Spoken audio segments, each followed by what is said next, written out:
Namaste. Welcome to the beginning of another live Sangha. This one taking place on ASMR Sunday.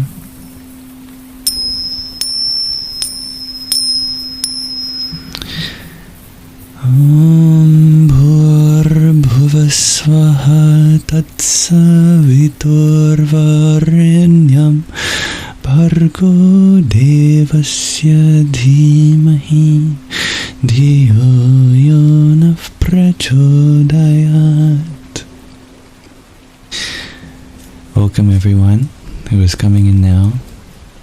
I hope you are feeling as well as you can be in this moment.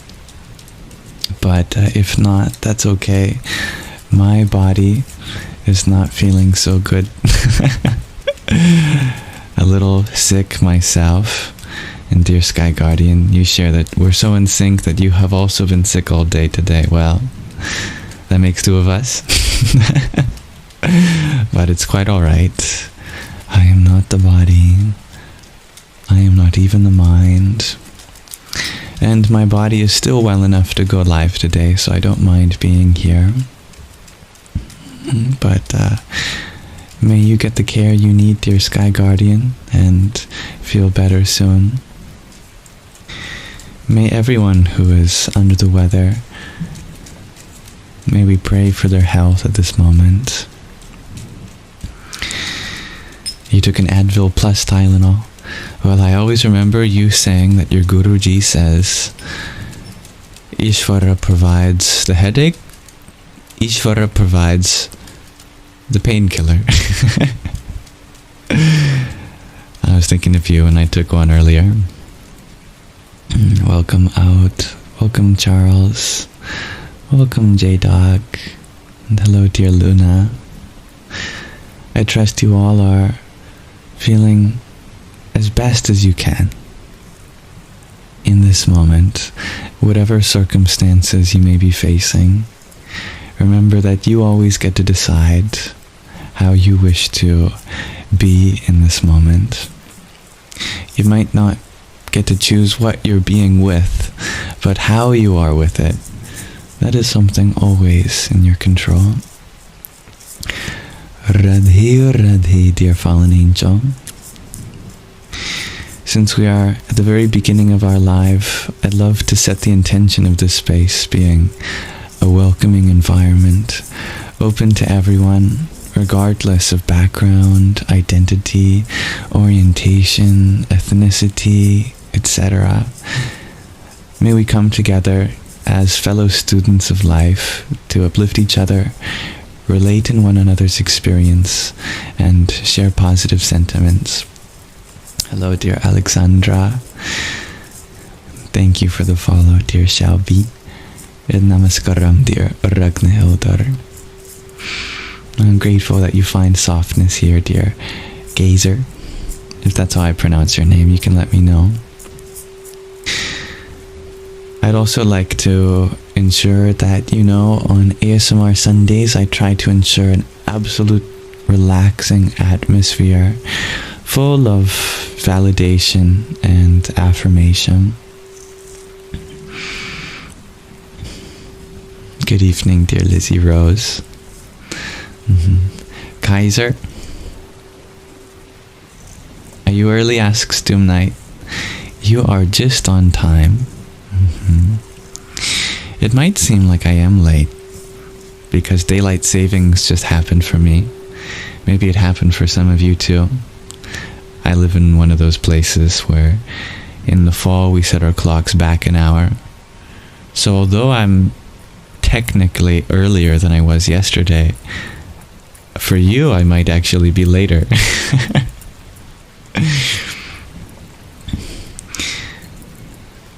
Now I hope to be in the service of all of you. I wish to be a humble servant.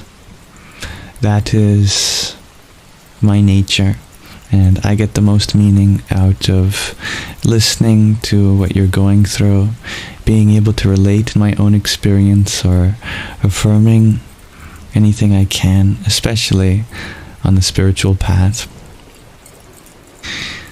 So it would be an honor to fulfill that role, but never an expectation. Thank you, dear Tony, for your follow too. A wizard is never early or late. That's right, dear Doom Knight. And it's very early or very late for you, Alexandra, depending on if you're just getting up or just going to bed. I like that, dear Sky Guardian. Ishvara gives the headache and medicine, and then karma yoga if the meds don't work. And that comes from Ishvara giving the fruits. You are so wise. Geyser, you ask, is it daylight savings time? I think technically it's the end of daylight savings time, if I'm not mistaken. We're no longer saving daylight. It's much darker out now. And thank you for your hydration reminder, dear Ragnhildar.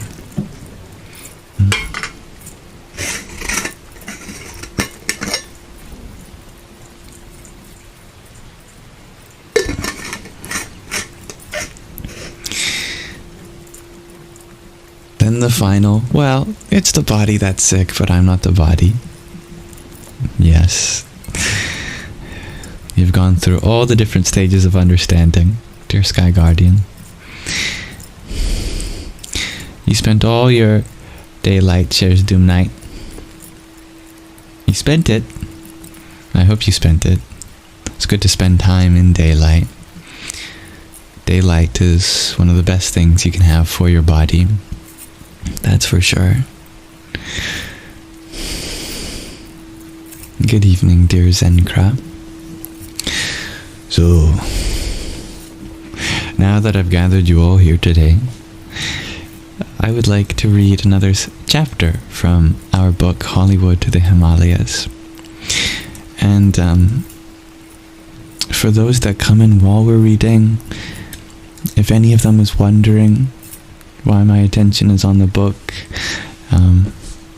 please be my guest to inform them that my attention will return entirely on the comment section very shortly after reading. But I hope this reading is meaningful to you.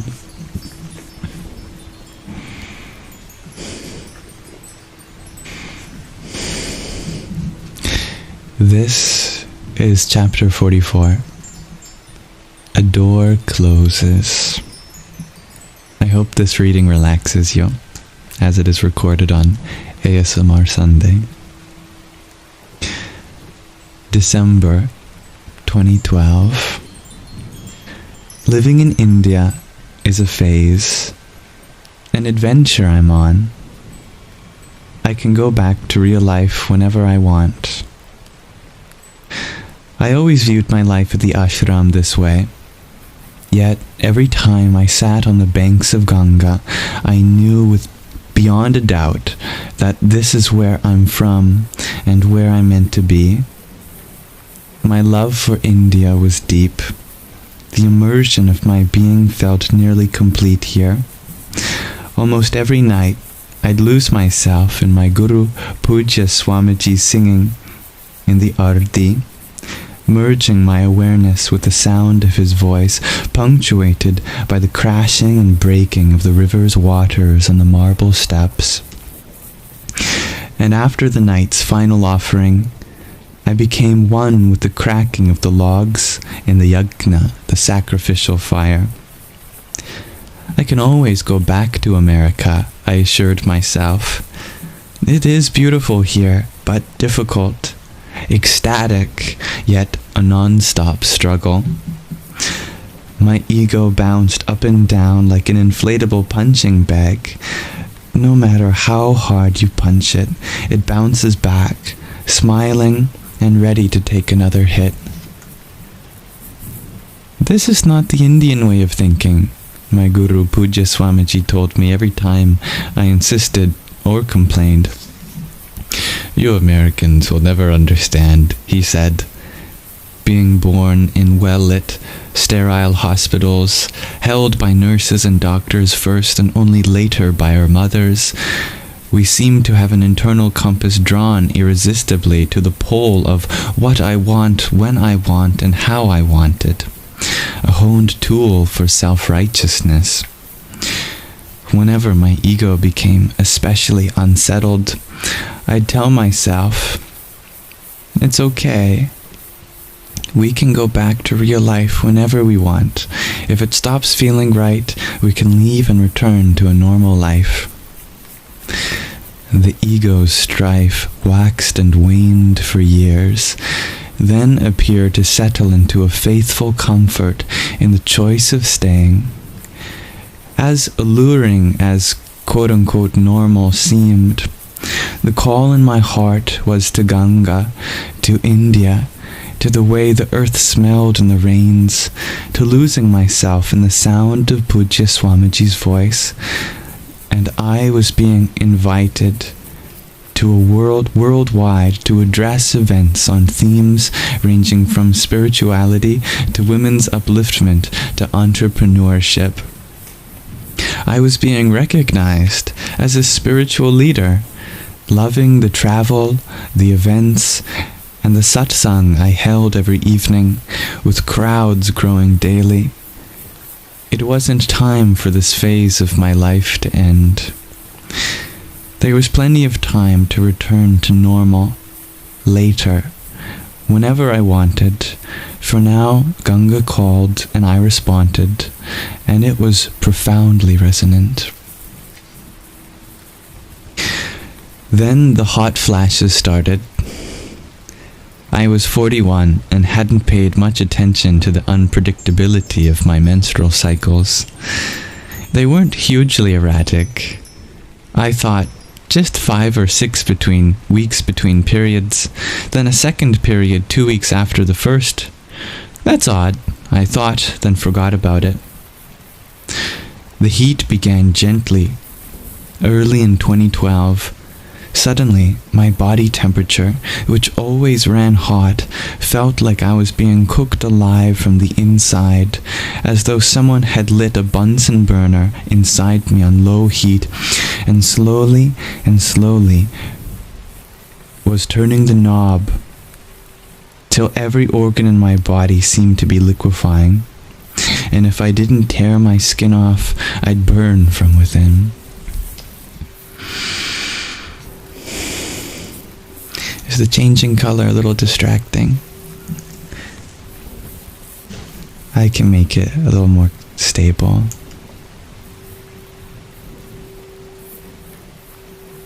There. I hope that's better.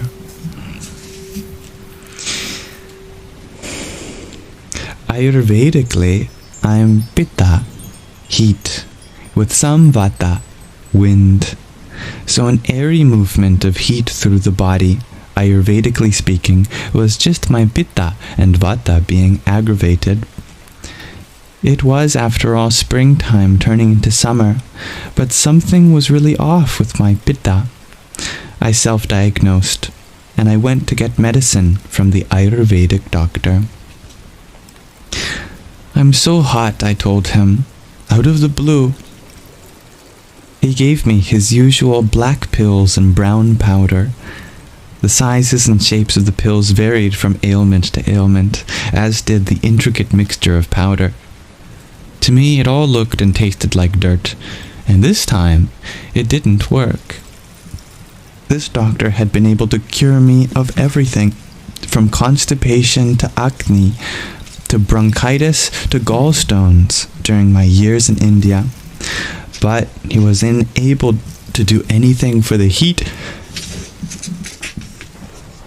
I sprayed myself with bottle after bottle of cooling rose water, avoided anything spicy, ate yogurt by the bowlful, and kept taking his pills and powders. For the rest of the year, the flashes of heat came and went. Days and days would go by without them, and then they'd appear out of nowhere. I attributed it to stress exacerbating my already aggravated Pitta. I was in the midst of organizing for Swamiji's 60th birthday, the largest event Rishikesh or even the state of Uttarakhand had ever seen. Leaders from around the world were coming for the 3-day gathering, and I was frantically trying to make sure Swamiji's biography would be completed, printed, and shipped from California on time. Of course, I was stressed, and of course my pitta was aggravated, so I thought nothing more about it. The book was finished beautifully and launched with great pomp and splendor. The event went off fantastically, the only hitch being a last-minute change of timing due to the hot midday sun and our reluctance to put a tent over the glorious stage in the middle of Ganga. I spent nearly a week after the celebration just relaxing, sleeping, and catching up on pending items. I should have been completely cured, except for the emotional burnout. But the hot flashes continued. In mid-December, Pujya Swamiji and I returned from Hawaii and Japan to India. Airplanes are always cold, and the flight from Tokyo to Delhi was freezing. We sat with blankets over our legs, drinking hot water with lemon as we worked. Suddenly, as if cranked up by an invisible hand, the knob of fire that seemed to have been surgically implanted in my sternum grew unbearably hot. To be hot sitting in the sun, or stepping into a car that's been sitting in a sunny parking lot, is one thing. This was different. It began from within.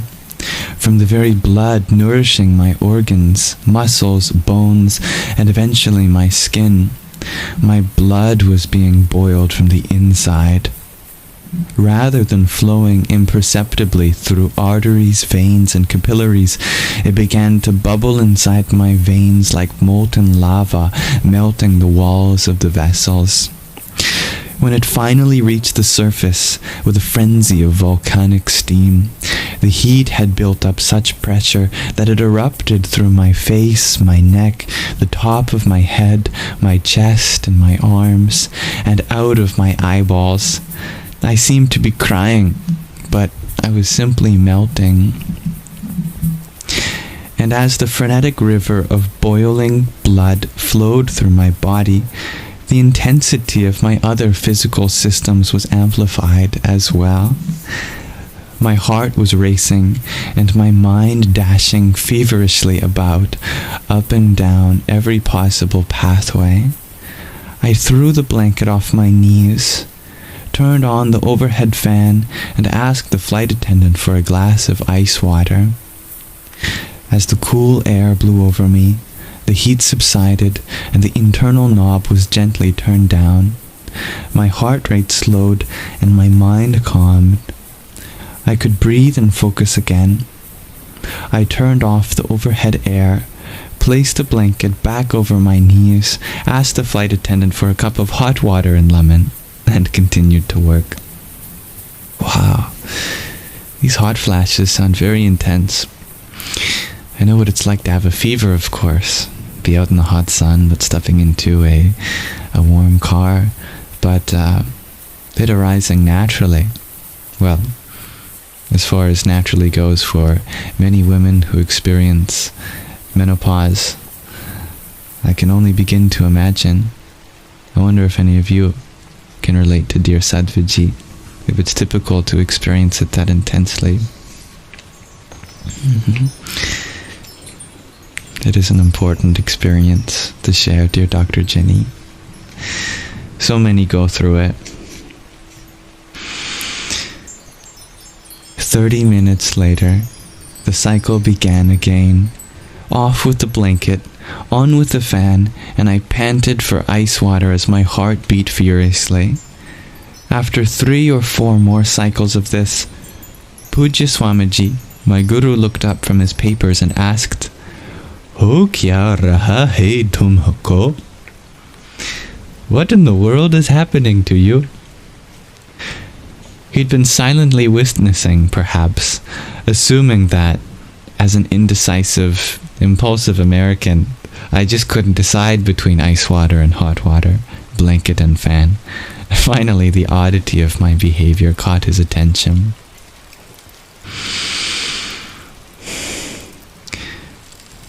think I have a tumor in my hypothalamus, I told him. Your what? He asked. My hypothalamus, the part of the brain that regulates temperature. Something is really wrong and it's getting worse. I think I have a tumor. You must get that checked out, he said. It is not normal. So, as soon as we landed, I made an appointment at the internationally renowned Medanta Medicity Hospital near the Delhi airport, a multi-specialty, top-of-the-line hospital where one of the chief cardiac surgeons is a close friend. I need a brain MRI, I told my surgeon friend as soon as I arrived at the hospital. Oh no, why? He asked. I have a tumor in my hypothalamus. I am sure of it. Everything is getting disrupted. My body temperature, my heart rate. It's getting worse. Come on in, he said, and he referred me to the proper specialist. After I explained my symptoms to the neurologist, and before he ran the MRI, he asked me, have you noticed any change in your menstrual cycle? Hadn't he heard what I said? My brain had a tumor. I should have gone to Cedars-Sinai in Los Angeles, but I was polite.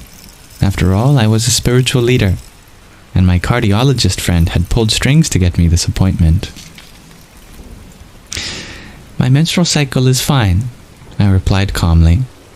Thank you for asking. He smiled a bit. Are you sure? No changes at all? Any missed periods or other irregularities? God, the sky was unbearable. I had a tumor in my brain that was expanding by the second, and he was asking about periods. Be nice, I reminded myself. You can fly to LA and go to Cedars after you leave here. Just be nice. You're a spiritual person. It has been slightly irregular, I guess. I used to have pretty regular 4-week cycles. Now it's closer to 5 or 6 weeks, although a few times only 2 weeks. Out of the last 12 months, how many periods have you had? I thought back. Maybe 9 or 10, I said. He made some notes and looked at me gently. Have you heard of menopause? He asked. I'm 41, I thought. No one goes into menopause at 41. It's not menopause, I told him. I'm too young. It can't be that. We'll run some blood tests and we can take it from there. I don't think you'll need an MRI of the hypothalamus, though. Idiot, I thought. Of course it isn't menopause. The doors of my life are wide open. I could walk out of India, back into a normal life in America any time. I could get married and have a family if I wanted. Of course, my vows would have to be rescinded, but Swamiji always said I was welcome to renounce being a sannyasi if I really wanted to. No one would hold it against me. The idea that those of us from the West are confused, shallow, and cultureless is ubiquitous in India, so it wouldn't surprise anyone if I gave up being a sannyasi and went back to have a family. I knew she wouldn't make it, many would say. I could see it from the beginning. Others would pronounce. Everyone would have predicted it. So, that part never worried me, especially since Swamiji reiterated that all doors were open to me. Granted, I'd have to relinquish wearing orange robes and using the title of Sadhvi, but that was still okay. Still, every time the idea of marriage and a family flowed through my heart and brain, I knew it wasn't what I wanted, but I loved having options. I wanted all the doors to stay open. When I grow up, I thought, I'll decide what I want to be and do. For now, I'm still on an ecstatic Indian adventure, and I am not in menopause. But I was. The blood tests at Medanta were conclusive, as were the ones I had at medical facilities throughout the US over the next few years. There was nothing wrong with me. I was, however, no longer a kid on an adventure. I was a woman in menopause. At first, I laughed, thinking it can't be true, the way I laughed at 8 when my father said he never wanted to see me again. Fathers don't say that. It had to be a joke. It was the way I laughed at 15 when Jimmy told me he'd found another girlfriend. He was kidding, of course. We were soulmates. I went to school the next day and announced to my 10th grade classmates, "Jimmy has a new girlfriend. Isn't that funny?" It was ludicrous, till I realized it was true. I'm in menopause. Isn't it funny? Teenage me in menopause. Young, unsure, me with every door in the world open, including the door of a family. Menopause? What a joke. Until, of course, it wasn't. Until I sat down to meditate, something I'd conveniently avoided most of the past year.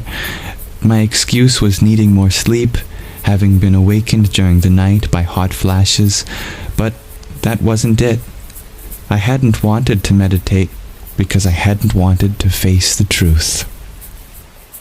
A door had closed, and when I finally sat still, I realized many doors had closed, some a long time ago. Life isn't a buffet. We don't get to decide. I'd like a bit of this, a heaping portion of that. It's more like a fixed menu, where the chef is kind enough to let you make substitutions and changes up to a point. American Jewish student becoming Hindu sannyasi? Okay, we can do that. But 41-year-old celibate renunciate spiritual leader, simultaneously a wife and mother? No. Sorry, ma'am. We can't make that dish for you. The two don't go together. I've given you the adopted child and a heaping portion of purpose and meaning, but I'm sorry there's just no way to get wife and mother onto the same plate. Please look. Your plate is already full. That should be enough to satisfy you. Thank you for your taps, dear Maryam, and for sharing your vulnerability, dear Miss Bliss. Hi, Maitreya. Many doors are open to us, but some aren't. I could never have walked through the door of professional basketball player or ballerina or opera singer. And some doors are open, but not forever. And others are not open simultaneously. One can't simultaneously be a full-time celibate nun and spiritual teacher and a wife and mother. They just don't go together. Yes, we are free. Yes, the world is at our fingertips, but each door we walk through determines which new doors open on the path ahead. We can't rewind or live parallel lives simultaneously.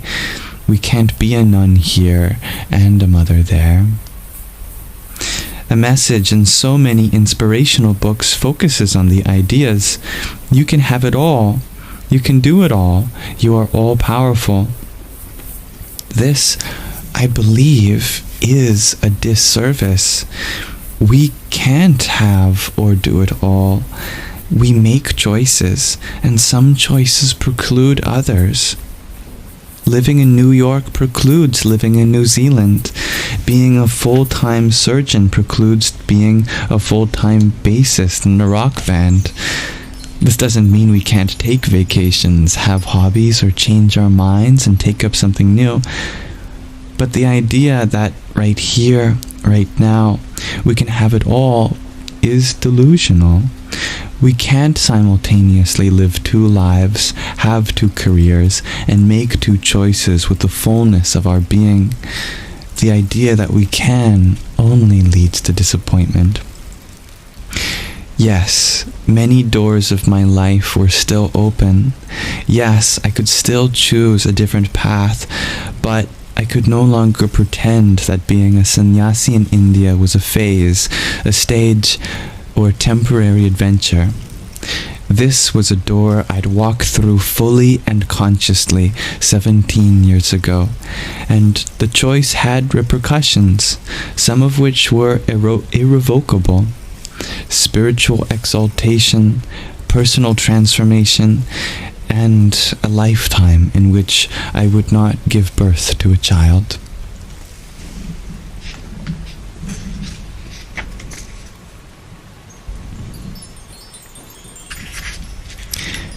Thank you for listening. May we be reminded that there is a subtle force inspiring us to give our fullness into each decision. Not every decision closes a door behind us, but those which we are committed to, we should give our full commitment to. And that is a beautiful lesson to learn, that sometimes we cannot live a full life with one foot in one side of the fence and another on the other. We have to surrender to the fullness that exists on either side. It does not truly matter which side that you surrender to, but that you give yourself fully to one thing and make it right. Namaste.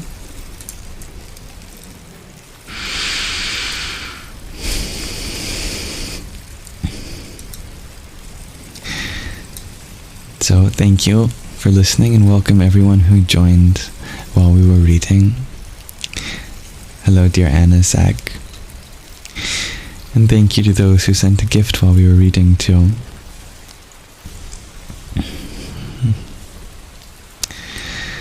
Now,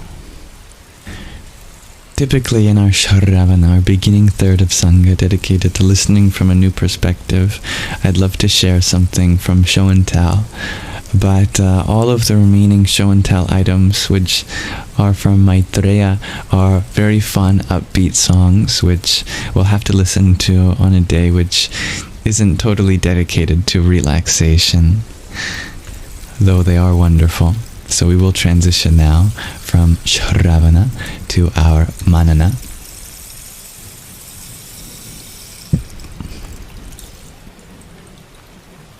And hello, dear Strawberry Star Bunny. You share it's your birthday today? Oh, wow.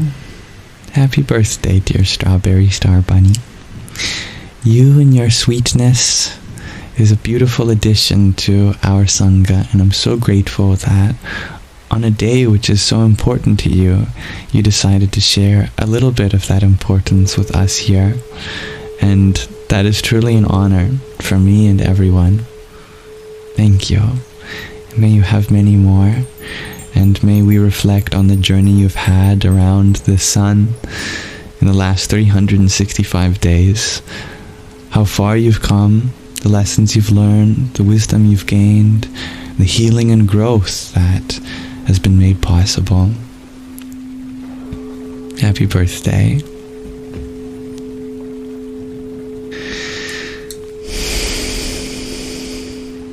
So much growth in 1 year. I believe that. Now, big thanks to dear Kev, who sent a rose at the beginning of our reading, blessing our Sangha. Om Namo Bhagavate Vasudevaya. And dear Dr. Ginny, thank you for your cordette of ice cream cones and tiny. Yippee! We'll see how long I can do the tiny voice with a sore throat. Om Brahmavaya Namo Namaha. Namaste, dear G to Infinity. Thank you for your additional heart me too, Dr. Ginny. Dear Hybrid Jen, you wonder if I have one of them sand things with a rake. Are you thinking of a Zen garden? I was bought a little Zen garden in the form of a litter box. It was a cat Zen garden. And the joke is that it's a little litter box Zen garden. So it has a cat and a little Buddha. I thought that was pretty cute. But the irony is that my cats loved it, and they tried to eat the sand, and they got it everywhere, so I had to hide it from them. Yes, honey is very helpful, dear Kev. I took a spoonful of ghee, melted ghee, clarified butter this morning, and a spoonful of elderberry extract. So it's not so bad. Thank you, dear. May the Jardai Handa for the team bracelet heart me that you sent as well. Rama Rama. Yes, and gargling with salt water is a good thing, which I have been doing too, and staying hydrated. Thank you. Ms. Bliss, thank you for your heart me that you sent as well. Hari Om Tat Sat. Turmeric ghee takes you back to past lives. Oh, I'll have to try that, dear Professor Tom. You're slightly disappointed with Sandy G, Share Sky Guardian, because he didn't finish the Indian food that you sent. He was just practicing karma yoga and giving the rest to his brother, since you know his brother has a bigger tummy. He always leaves some extra for his brother's shadow. Consider it prasadam. Sandy Prasadi. Thank you, Dr. Jenny, for your heart me. Om Karingalikaye Namaha. And dear Angela, thank you for your rose and ice cream cone. Jai Sitaram. Yes, I've been making good use of throat lozenges and rest as well. Thank you all for being so motherly. You are all so kind in your care for another human being. Very, very considerate. Thank you, Anazak, for your heart me. Om Shri Mahalakshmi Namaha. And dear Hybrid Jen, thank you for your rosa too. Hari Om Tat Sat. And Strawberry Star Bunny, thank you for gifting me something on your birthday. Allow me to, at the very least, give you back another mantra. Om Aghore Bhyota Ghore Bhyo Aghora Ghore Dhare Bhyaha Sarvata Sarva Sarvebhyo Namaste Rudra Rupebhyaha. And thank you, dear Maitreya, for your rose. Om Namah Shakti Shivaya. Dear Dr. Ginny, you're wondering if I have a P.O. box. How do friends send books? Well, you can just ask me for my address. Not here, of course, given that this is where my mother and my sister also live. For their privacy, I won't share it here.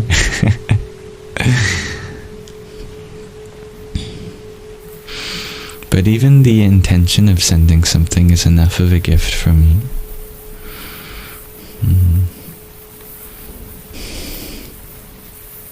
Thank you, dear Strawberry Star Bunny, to being receptive to it. And I'm happy to hear that you are receiving good vibes before bed, dear King. Dear Jay, you ask, does Canada set the clocks back the same as the US? We did it here in British Columbia. somewhere in the night. Can't exactly remember the time. From 3 back to 2 or 2 back. Yeah, I think 3 back to 2 in the morning. I'm not sure of other provinces. I know that due to our friend from Lebanon here, they did a daylight saving switch about a week ago or something like that. And oh my goodness.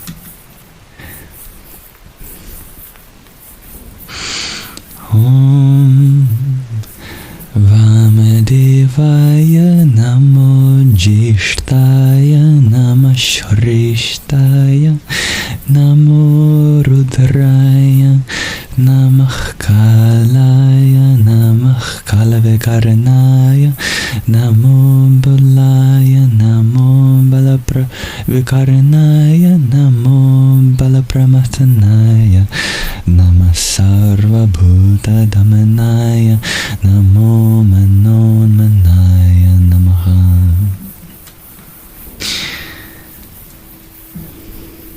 Thank you, dear Jarrett, for your generosity in sending a subscription, though it is never necessary, to a bunch of our dear Sangis, such as Sebi Kitty, Jayco's, Jaderade, Journey, Flower, Lanny Elizabeth, Naura Walkery Grassy, Amar Rodriguez, User 619, and Deb. It's very kind of you. Though it's never necessary to be a subscription in this space, as I will certainly give the same amount of love to everyone who is receptive to it. I hope that they take full advantage of it, and I look forward to continuing to be in their service in any way that I can.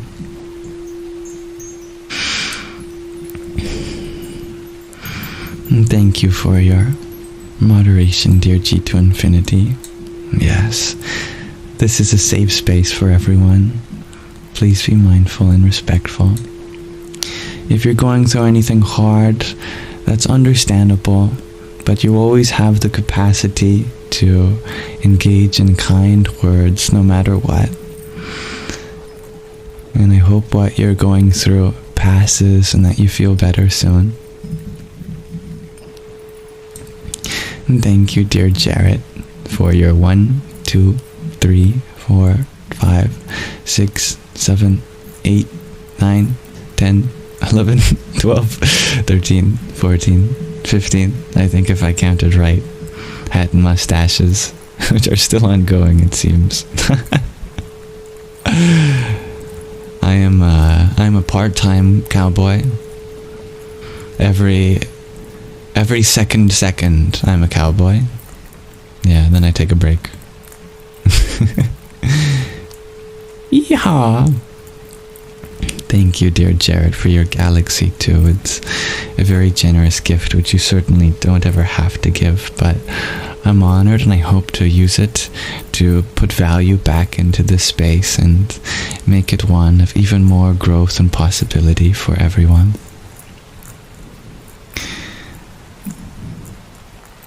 Radhe Krishna, Radhe Krishna, Krishna Krishna, Radhe Radhe, Radhe Shyama, Radhe Shyama, Shyama Shyama, Radhe Radhe. Namaste, dear Azares. Thank you, Hybrid Jen, for your trio of finger hearts too, and perfume. Jaya Sitaram.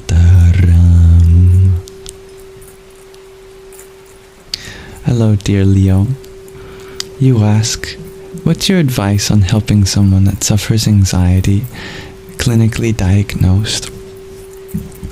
Well, we can start by being grateful for having this understanding that what we go through is clinically recognized, and thus there are lots of treatments and research is done on the topic, and you're not alone, as many other people share the same diagnosis.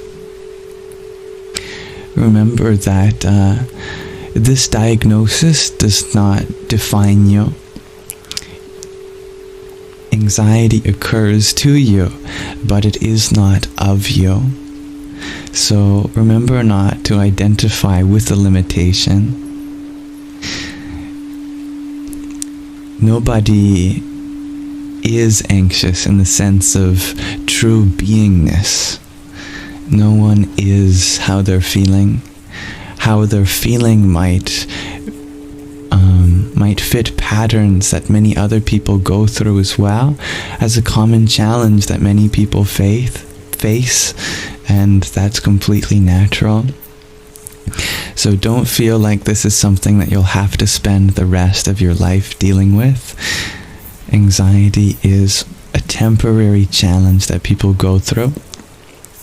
And given the right tools and the right knowledge, the right understanding, you will go in remission. That is a certainty. When I experienced anxiety, it was also very intense, and my doctor prescribed me medication for it and gave me lots of recommendations, which was very helpful.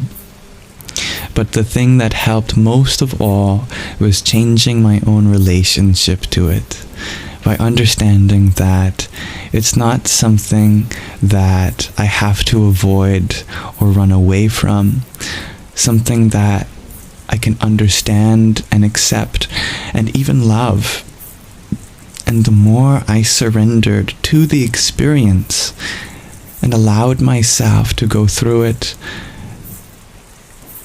the more tools I learned to be able to manage it, the less frequent it arose, and the more meaning that I got out of the experience.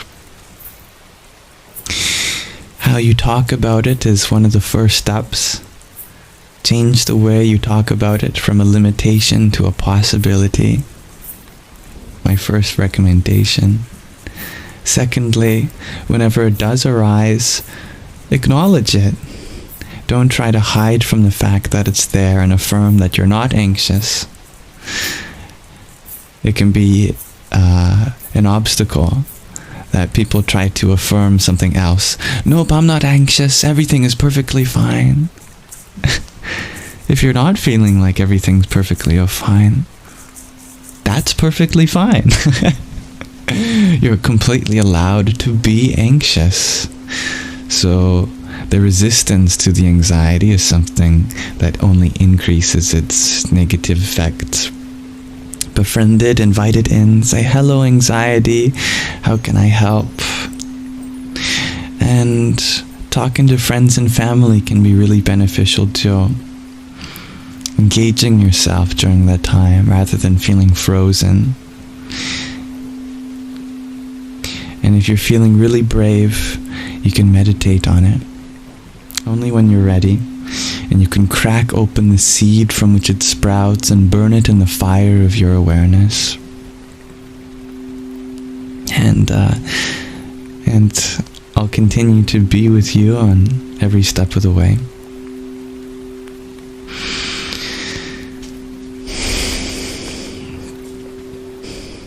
Such beautiful sound bowls in the background.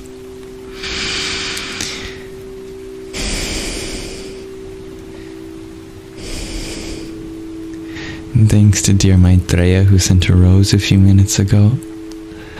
Radhe, Radhe. Dear Miss Bliss, you share for you. You got a support dog who taught you to recognize your anxiety and helps you work through it. I love that. Dogs are so precious. All dogs go to heaven. Thank you, dear John Simon, for the heart me you sent to him. Ram, Ram.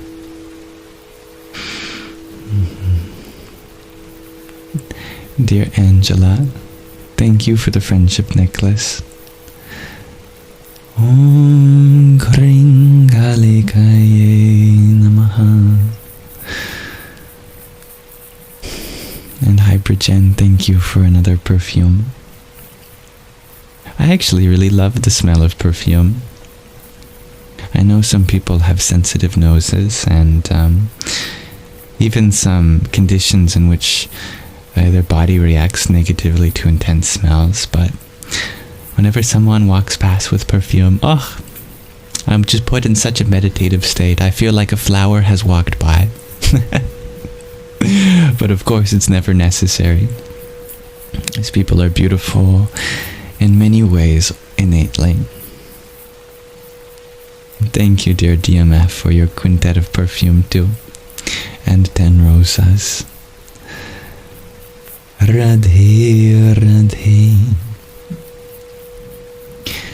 And thanks for sharing your success story with anxiety, dear King. You used to have it diagnosed as a disorder and was also on meds, and now you don't have it anymore. It's very inspiring. There's a lot of success stories for anxiety. And many things have success stories, but the success stories of anxiety are really, really common. It's not rare that someone goes through anxiety and becomes a lot more peaceful later in life. I think a big part of it is just growing up. You begin to care less. You begin to realize that clearly you're still alive and the universe hasn't smited you for not understanding or comprehending it yet. So there must be some meaning to just being allowed to be here in its simplicity. Thank you, dear Anazek, for the pair of finger hearts. Hari Om Tat Sat. And Miss Bliss, you share you still have anxiety. You've just learned tools to cope and work through it. And feel it, acknowledge it, and surpass it. I love the way you put that, dear Miss Bliss. I think everyone who's gone through anxiety still has triggers, but now when they notice that it starts to arise, they are much more able to acknowledge it and, as you said, feel it or surpass it. And Angela, you share that exercise and therapy helps well. It's a good option to have. Thank you, dear Lala Michelle, for your sharing of the live. I do hope this live benefits as many as possible, with never any expectation for the amount of people here. And thank you, Isabella, for your trio of finger hearts. Om Namah Shakti Shivaya. Dear Maitreya, thank you for your 14 roses as well. Radhe, Radhe. And thank you, Hypergen, for your 5 music plays. Om Mani Padme Hum. I'm happy you like the new lighting, dear Willow Core. And I hope you continue to discover all the light that exists within your heart. And thank you, Jarrett, for the dinosaur. The 61 tiny tinies. Yippee! And 1,032 roses. We could plant a very large garden with that many roses. My goodness. I hope I can symbolically gift all of us here 10 roses in return, so you all feel like you go home with 10 roses.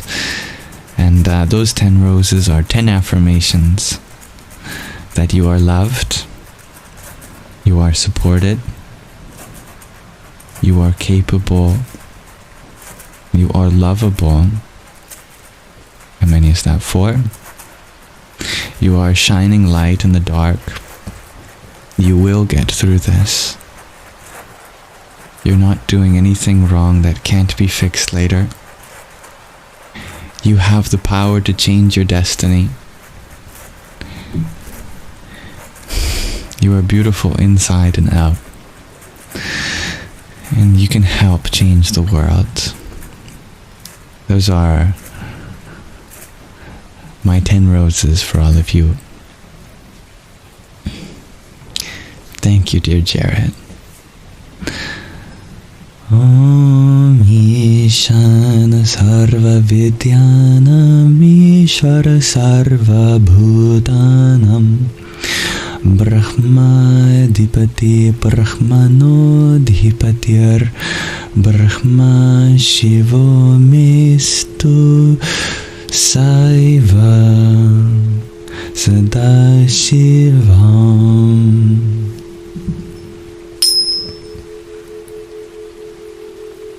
Thank you for your follow.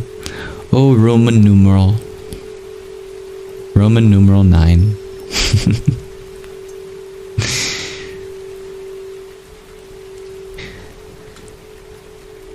Thank you, dear Maitreya, for your rose and 11 tiny tinies and another rose too. Radhe, Radhe. Hello.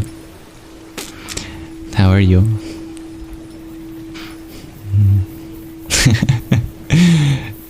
May you have a very beautiful sleep, dear King. May you fall asleep in peace. May your body become rejuvenated. May in your dreams you resolve something in your subconscious, and may you wake up in peace. No. You know what's up, dear 9. Sometimes happiness is the source of our smile, and sometimes the smile is the source of our happiness. Thank you, Gabriella, for the heart me you sent to. Om Namo Bhagavate Rudraya.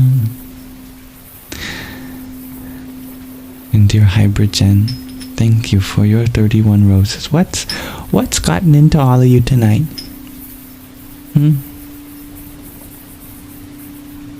So much generosity is flowing. I hope to always reiterate that just your presence here is a gift, and even that is never expected. Thank you. Om Namo Buddhaya. We're in love. Are we in love, or is love in us? Sometimes I think it's a bit of both. Our higher self is love, and it is in that higher self we find our human identity here, which is certainly in love. But our higher self, that is the love that contains our lower self. Alright. TikTok has detected inactivity during our current live. Complete the verification to continue our current live. My goodness. A one-piece puzzle. Now, when I was a baby, I was already doing 4-piece puzzles. I got this. Yes! They call me a puzzle master. See, there's just so much stillness in this space due to the serenity in the love that is throughout all of our Sangis.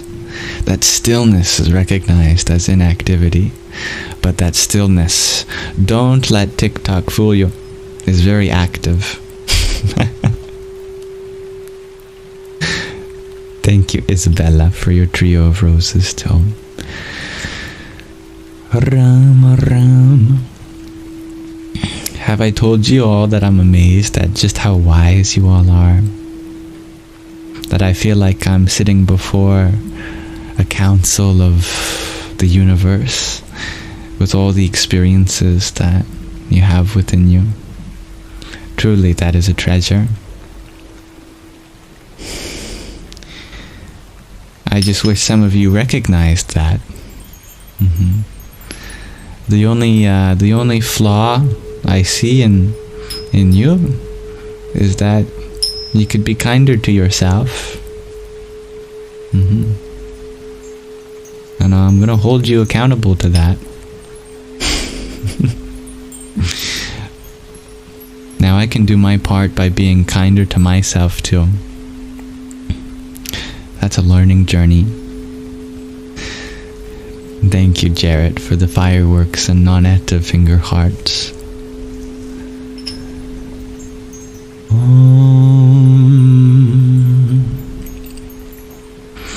Satyo jatam prapadyami Satyo jataya vai namo namaha Bhave bhave nadi bhave Bhavasva mam bhavod bhavaya namaha.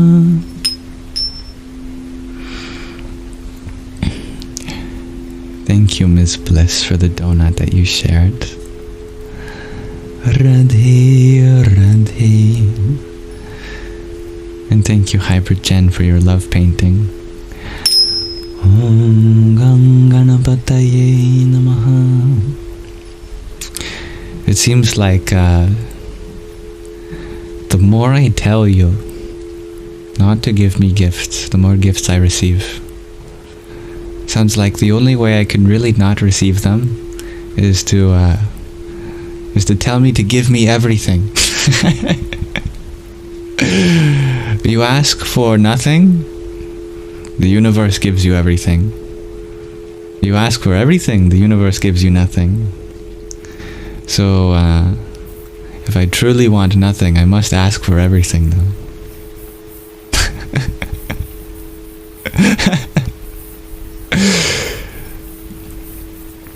No, I do want to be aware of the fact that there are many people that go without food on their plates, money to pay rent. I am very grateful at this moment to not be one of those people. And I would always first recommend that you ensure that you have food on your plates, money in your bank account to support the ones you love. And beyond that, it would make me so happy to be able to direct you to support those whom are certainly in need of some support. For example, there are many floods around the world right now. People were telling me floods in Spain, I think, Mexico, and some other places.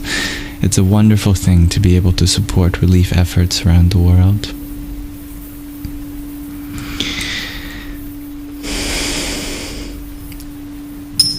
Thank you, Maitreya, for your pair of tiny still. Yippee! Dear Marcus, you ask, how does wanting nothing give you everything work? That's a great question. You want to know the science behind it? It is not unlike the physical law that energy flows from a higher state to a lower. See, if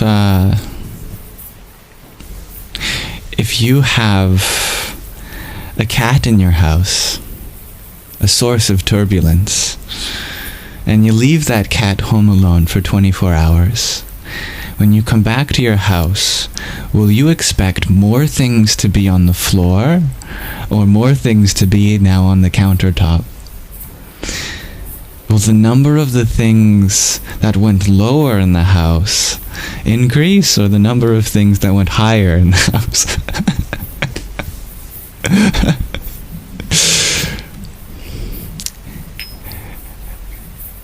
You can expect that returning home, if you have a source of turbulence in your home like a cat, that there will be now more things on the floor than and from where they began. Right? Your cat's not going to put the effort in and taking stuff on the floor and start putting it in higher places. 9 times out of 10, if your cat moves something, it's going to be from up high to down low. And that's entropy. There's just a lot more ways that something can fall from a high place than there is a way for something to suddenly rise higher to a higher place. If you have a soccer field, or to appeal to an international audience, a football field, and there's a hole in the field, it is just a matter of time before the ball falls into that hole. Isn't it so? And you can expect on a windy day that it's a lot more likely for the ball to go into the hole than it is for any ball stuck in that hole to fly out. So too, through humility, through hollowing ourselves out, we make ourselves lower in order to receive more things from up high. In an analogous way, we hollow ourselves out so that we get to be more of a spacious, open environment to receive. If we're constantly thinking in our mind, how will we be able to listen to the thoughts that others express? We won't have any room to get the joy that might slip by if our mind is always filled. If we leave our mind open, at least in some part, then we become more receptive to the grace around us. I hope that makes sense.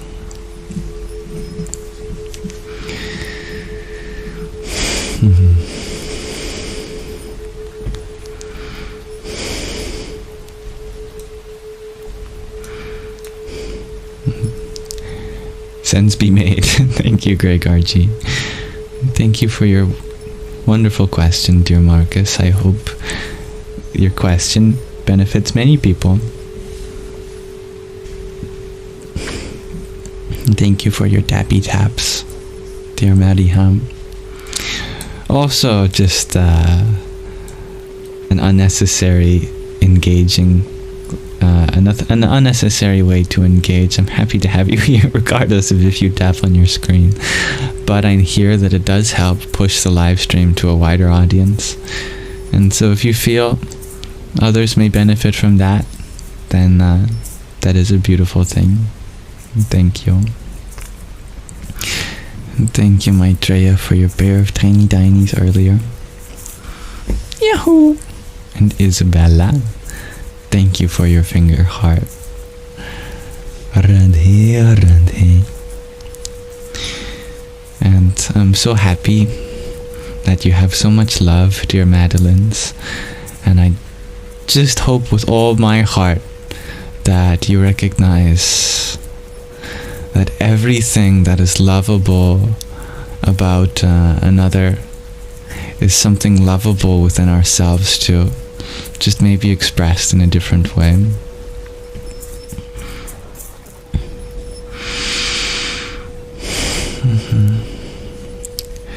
I like your practical explanation of gratitude, dear Angela. Gratitude creates optimism and fulfillment. I like that. We are engaging voluntarily, shares D to infinity. Good, good. I hope so. Volunteering is a very good thing to do.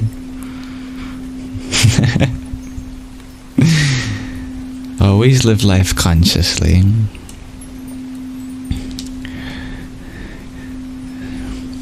And thank you, dear Jarrett, for sending another wave of subscriptions.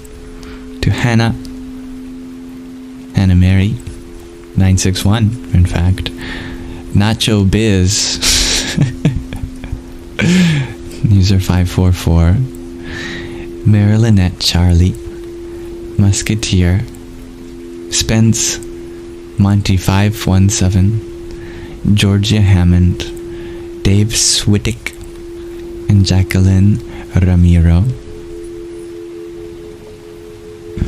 I hope hope to be able to serve all these wonderful beings as I receive the gift of learning so much from them too. Dear Sky Guardian, you ask, which research to follow?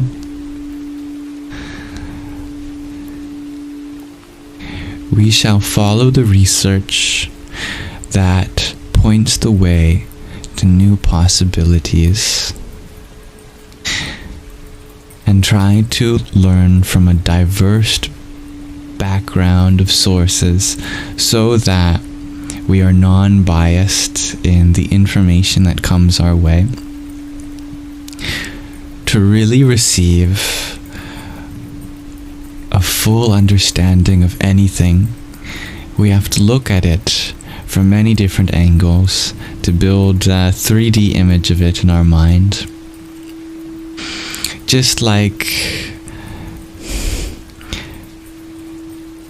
a painter will often not just look at their environment from one angle, but go up close to it and explore to understand why it is that the light is being caught at this angle and what's behind it and what's in front of it, to really bring out the most important features.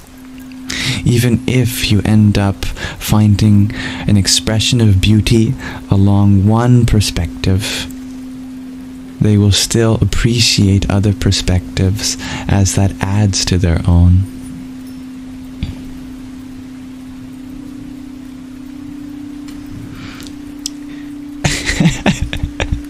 But Sky Guardian, you specifically mean in reference to proton decay, the problem in theoretical physics of the bound quarks, two up and two down valence in the form of a proton.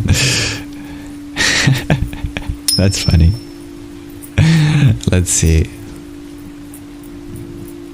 As far as my theoretical understanding goes, in the current standard model of particle physics, a proton in a vacuum does not decay. But that's with the qualification that that proton is not under any other influences. In other words, in a vacuum. In a vacuum, a proton is not expected to decay. But there is no true vacuum. Nowhere in the universe. There's always energy permeating somewhere. So there is no true proton that cannot decay in our universe. Unless there's one that is the sole contents of a black hole, maybe. But even then, it was proven that black holes decay. So at some point, that energy will have to be released. So given that all the protons that we know of are not in a vacuum, this means that they do decay. And I'll give you an example of such a decay. The most common example for protons to decay is called a beta emission, in which a proton releases a beta particle, which is a fancy term for an electron, and it also releases an electron antineutrino. And the proton converts itself into a neutron. And that is one example of radioactive decay that happens all the time. Now, some of you might be wondering why on earth Sky Guardian brought this up. That comes from our shared interest in Advaita Vedanta, a philosophical interpretation of the Vedas, humanity's earliest known spiritual tradition of revelation. And in it, it is stated that nothing material is permanent. And so everything that has come into existence must come out of existence. But if you know a little physics, you might have heard the statement that protons do not decay. That theoretically a proton should last forever. But even then, there is an exception. And that is because only a true vacuum would have a suitable environment for a proton to last forever. That is a physical divergence of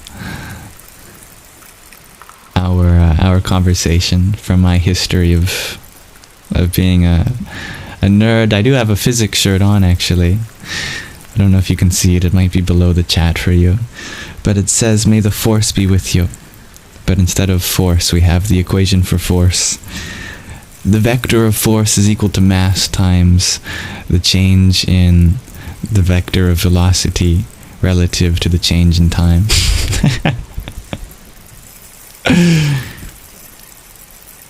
No. Thank you, dear Angela, for your finger heart. Rama Rama. And dear Strawberry Star Bunny, thank you for your trio of roses. Jaya Sita Ram. And thank you, Maitreya, for your 1, 2, 3, 4, 5 pairs of tiny dinies each. Beep.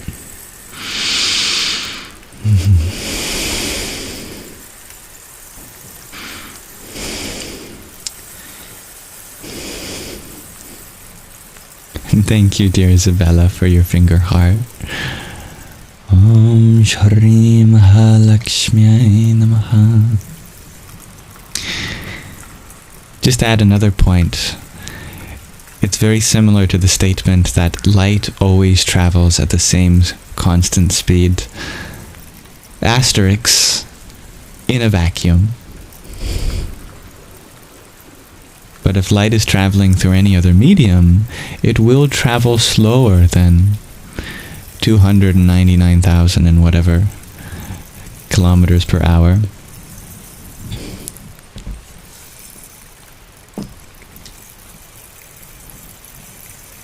There's always qualifications to our objective statements. Our physical laws are often true in the limits of certain environments or systems.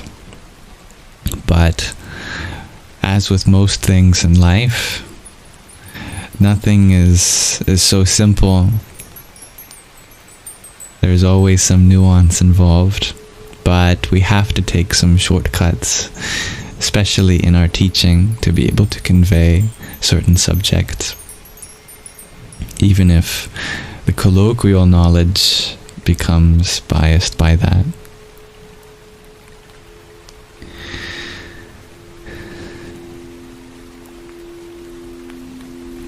And thank you, dear Maitreya, for your rosa and hat and mustache, hanging lights and cap and quartet of roses. Om Shri Mahalakshmi Namaha.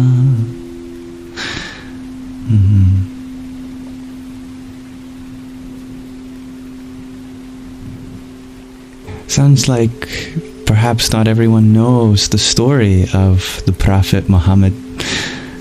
Peace and blessings of Allah be upon him. Long ago, in the Middle East, there was a town called Mecca. And in that town, there was this central building called the Kaaba. At the time, there were statues of many different deities, house patrons. There was a polytheism, but not the kind of polytheism we find in other religions, where we understand that it's just different expressions of one source. This kind of polytheism was very divisive, and people were arguing about which form of God was right and which forms of gods were not accurate. But one day, a great prophet, a messenger, received insight about the nature of this dilemma. Peace and blessings be upon him, from the Archangel Gabriel, while taking a trek to a nearby mountain. In that cave, God revealed to Muhammad, peace and blessings be upon him, that everyone in that village was wrong. Not completely wrong, because they did have faith, but they were wrong to assume that God had any form in particular, because the true source is beyond all form, beyond divisiveness, and there should be a unity in the land, in our understanding of divinity. So, that prophet came down and shared the message of truth in the form of the teachings of the Quran. And as such, the Kaaba and surrounding buildings were cleared of their statues, and still today in Mecca, how many centuries later, that building serves as a testament to the true formlessness of the divine, that no matter how many different ways there are of personifying or expressing that divinity that is called as one, it is truly not limited to any form and should be known above all else as formless. And I love that teaching for a variety of reasons, but the biggest one for me personally is the unification of truth. That there is a divisiveness of one person believing like this and another person believing like that. But when grace comes, all of those borders come crashing down, and we realize the unity behind all, the omnipresent.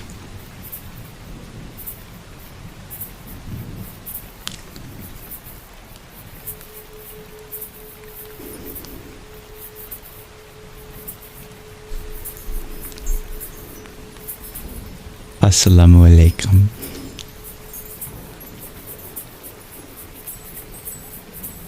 That is a beautiful truth that I learned from the Islamic tradition, and as such I bear the name of Allah behind, as well as a symbol of Sufism, a mystical branch of Islam, which I bear the name of Allah behind, as well as a symbol of Sufism, a mystical branch of Islam.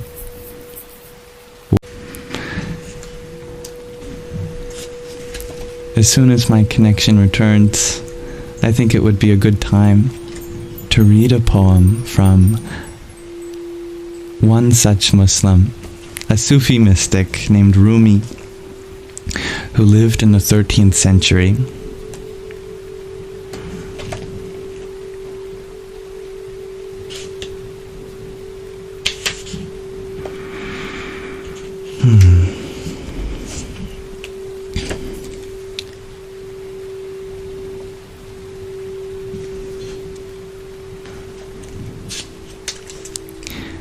Let's read the poem by Rumi titled The Ruby. At breakfast tea, a beloved asked her lover, "Who do you love more, yourself or me?" "From my head to my foot, I have become you. Nothing remains of me but my name. You have your wish, only you exist. I've disappeared like a drop of vinegar in an ocean of honey. A stone which has become a ruby is filled with the qualities of the sun. No stoniness remains in it. If it loves itself, it is loving the sun. And if it loves the sun, it is loving itself. There is no difference between these two loves. Before the stone becomes the ruby, it is its own enemy. Not one but two exist. The stone is dark and blind to daylight. If it loves itself, it is unfaithful. It intensely resists the sun. If it says I, it is all darkness. A pharaoh claims divinity and is brought down. Halaj says the same and is saved. One eye is cursed, another eye is blessed. One eye is a stone, another is crystal. One an enemy of the light, the other a reflector of it. To its inmost consciousness, not through any doctrine, it is one with the light. Work on your stony qualities and become resplendent like the ruby. Practice self-denial and accept difficulty. Always see infinite life in letting the self die. Your stoniness will decrease. Your ruby nature will grow. The signs of self-existence will leave your body and ecstasy will take you over. Become all-hearing like an ear and gain a ruby earring. Dig a well in the earth of this body, or even before the well is dug, let God draw the water up. Be always at work, scraping the dirt from the well. To everyone who suffers, perseverance brings good fortune. The Prophet, peace and blessings be upon him, has said that each prostration of prayer is a knock on heaven's door. When anyone continues to knock, felicity shows its smiling face.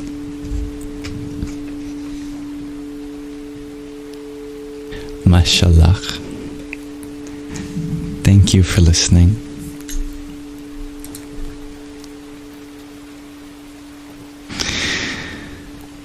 So,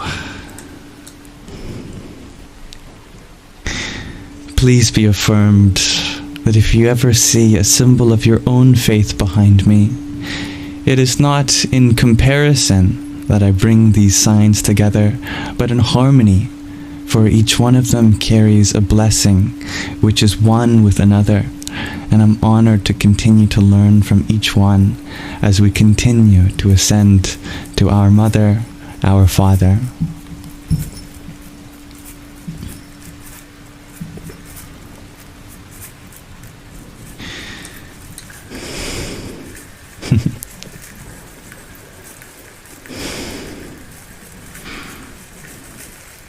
Now I wanted to thank dear Kev for the rose and hat and mustache he sent earlier. Om Namo Bhagavate Vasudevaya. And dear John Simon Ritchie, thank you for the gimme the vote. Radhe Radhe. And Maitreya, thank you for your hanging lights, cap and quartet of roses. Om Ganganapataye Namaha. Hat looks good, right?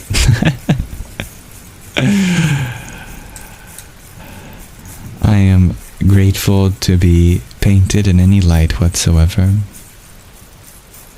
To be painted at all is a blessing. To be recognized, to be a part of this existence. Thank you for that. And thank you, dear Madeleines, for your rose. Om Namah Shakti Shivaya. Dear Harper, what do I advise a fella do if he's overinvested his psyche into the path of Terence McKenna?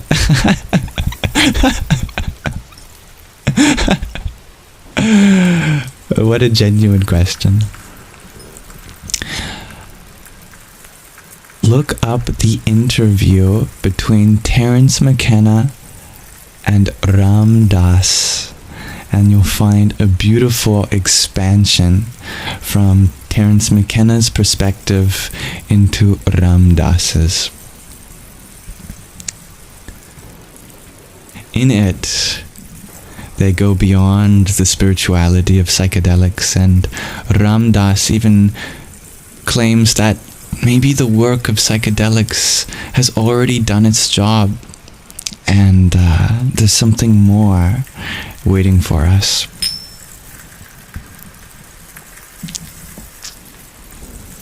But in general, always recommend to learn from multiple places. That way we can gain a well-rounded perspective and recognize that everyone shares a piece of the puzzle of truth, and we have to go to many places to begin to put the pieces of the puzzle together.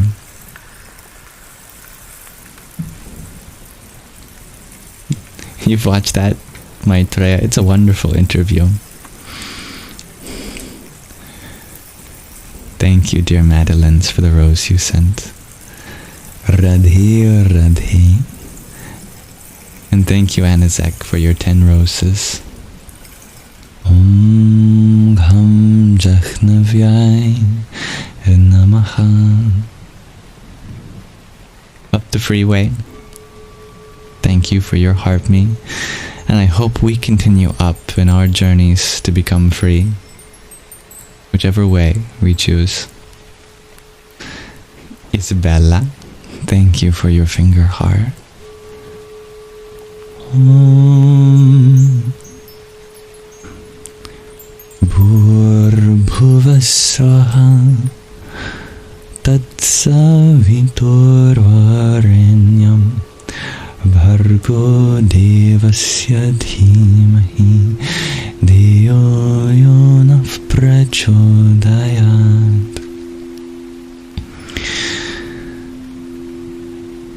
And thank you, dear Maitreya, for your hat mustache and quartet of tiny tinies. Yippee! And thank you, Daphne, for your septet of finger hearts. May we continue to use every part of our hand, including our fingers, to offer love to those around us in the form of service, hugs, holding hands, high fives. Everything that we've been given is an instrument to bring more love to the people around us. We just have yet to find our way around it.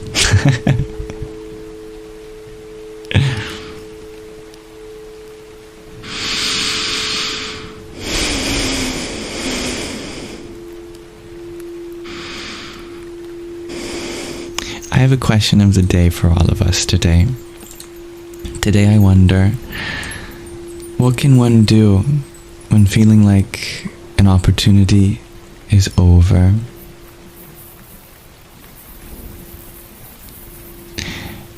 And a good moment to hydrate. Thank you, dear G2 Infinity. I'm not sure how long my voice is going to last, as my sore throat is certainly going to challenge me, but I look forward to being able to persevere through it.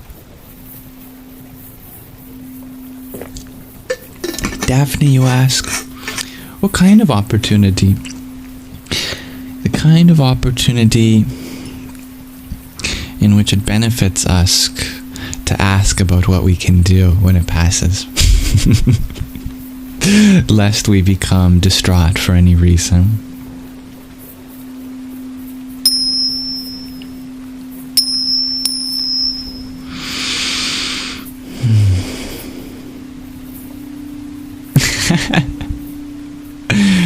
Hi, Bridgen, you share your little girl told you that she needs you to start liking people.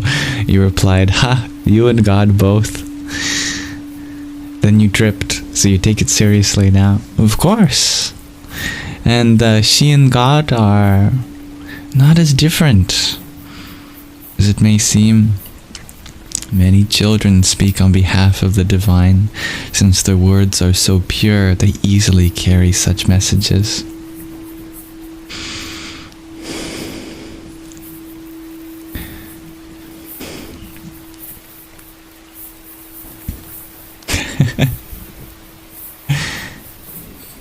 Everything is an opportunity, dear Maitreya.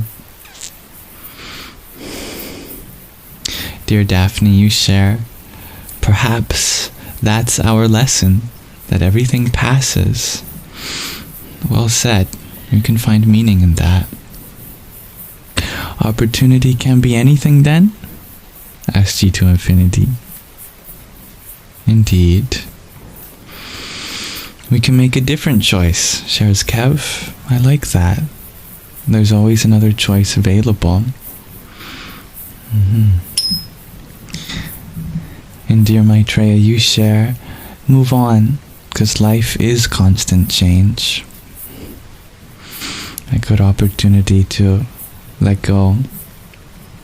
Move on to the next opportunity, shares Jaderade. There's no shortage of them. In illest philosophy, you wonder, an opportunity to what? Let's say an opportunity to express yourself or experience some joy, something that you want to do or get you out of your comfort zone. An opportunity that we might have to ask this question for, in case we get attached to something in the past. But please know that there's no wrong way to interpret my questions of the day, as I have given it to you to interpret it in any way that you wish.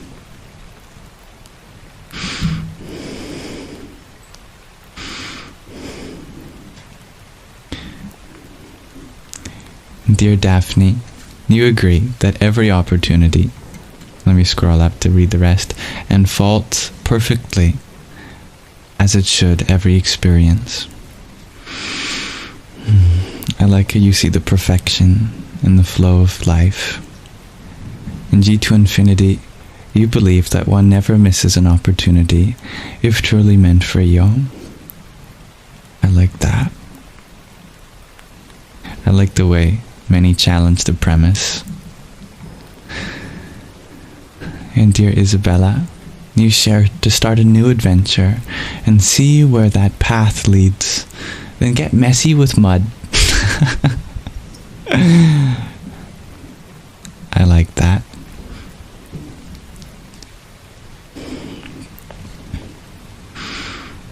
And Kev, you share also sometimes we can see the train a-coming, so we know.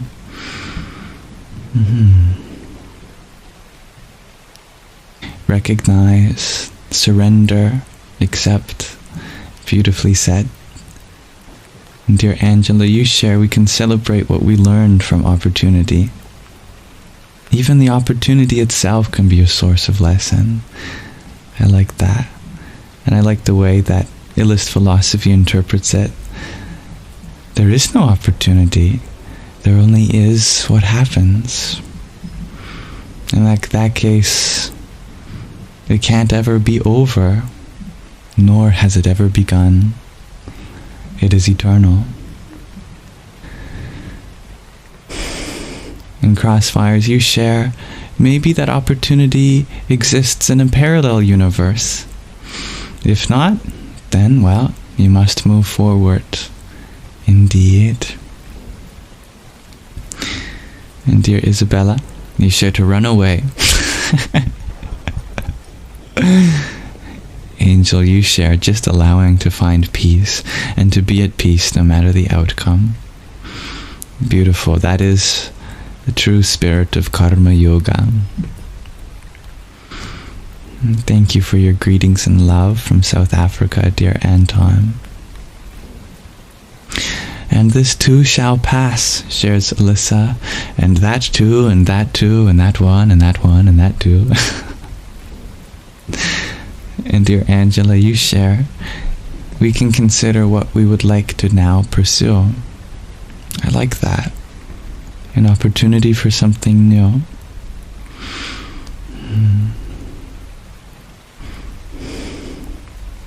And Maitreya, you also say, give yourself grace, because you're exactly where you're meant to be. And you like how there are so many different perspectives and expressions of consciousness. Me too. Good night, dear angel. May you have dreams as angelic as you are. Anton, you shared to learn that everything is temporary. Enjoy the moment of rest and reflection. Hello, dear Derek. And Angela, you share we can also express gratitude for the opportunity, as this will bring a sense of closure. Definitely. You can be grateful for even having the chance, even if we didn't take it up. And dear Samra, you share that due to husband's health, you all have learned to be thankful for any opportunity we do experience. What a heartbreakingly beautiful optimism to have, even during something which others may see as a place without much opportunity. You've taken the opportunity itself to find something of value in the preciousness that makes for your lives.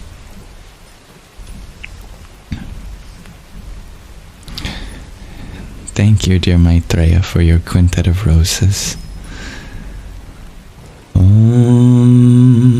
Namah Shivaya. Thank you for sharing the live, dear Anton. Ms. Bliss, you shared, accept what is, what was, and what will be, and be thankful for the time/lessons and experience. And Kev, you share that getting old humbles one for sure. And I hope to be humbled too with age. That is certainly a blessing of getting older. I am still young and naive. I've got lots of room to grow. Dear Lakonen, you share to be straightforward, greet the new opportunity, and of course grieve later the lost opportunity. I like that you value the importance of grief. It is an important process. Thank you, Kneecap. Bubbles. You share, they say when one door closes, another opens. You don't worship the gate to go into the temple. I like that. And dear Hybrid Jen, you share, prepare an open mind that another will start eventually. I like that. And you're old and naive, shares Miss Bliss, so hey. I suppose naivety is always something that grants us an opportunity of humility at any age.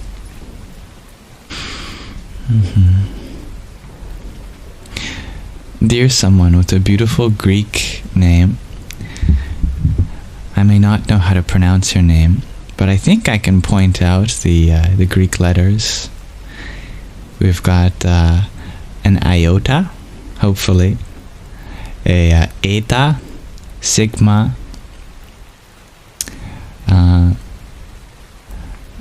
either an omega or omicron, I'm not sure. And is that a, I'm not sure what the letter before zeta is, but I recognize zeta. You've got an epsilon,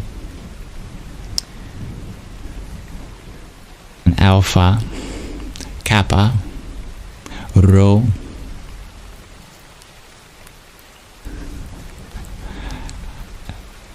so I can recognize the letters from my days of doing math. And who said math never had an application, especially theoretical math?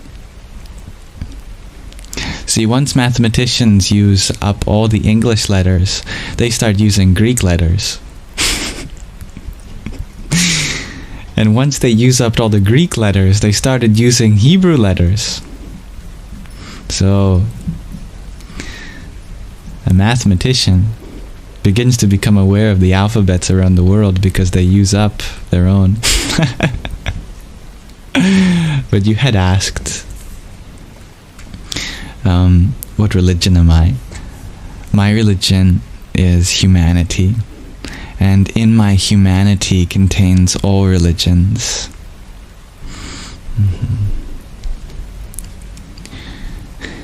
And thank you, dear Hybrid Jen, for your little crown.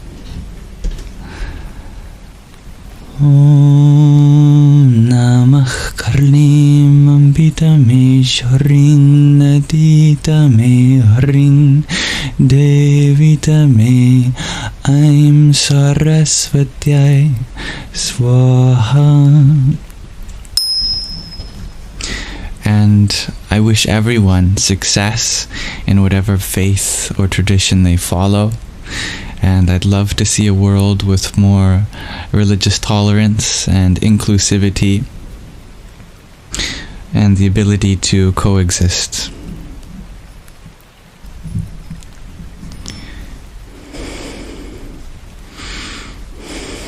Dear Jaderade, you share that you think we can also fight for the opportunity to continue, dependent on the situation.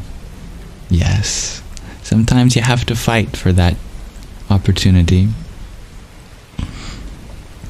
And Jarrett, you share, relax, take a deep breath, let yourself feel the loss, then open yourself to new opportunity.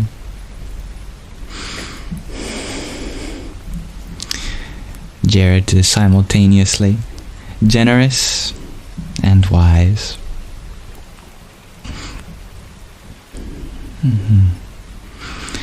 I love that idea, dear Miss Bliss,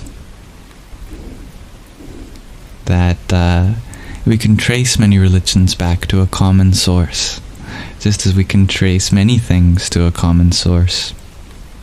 And in a funny way, that is the essence of religion, is to return to that common source of all things. So let us find the common source, not just in each other, but in our faiths. And dear Lakonan, you share, in reference to our question of the day, that you're bad at these kinds of situations. Your tip is to make hot chocolate so you don't dehydrate from crying. Oh, I like that. How hydrating is hot chocolate? I wonder. I know that coffee is not very hydrating. In fact, it's dehydrating. I wonder if hot chocolate may be too. But that's very humble of you to share. Yes. I like your quote, dear Anton.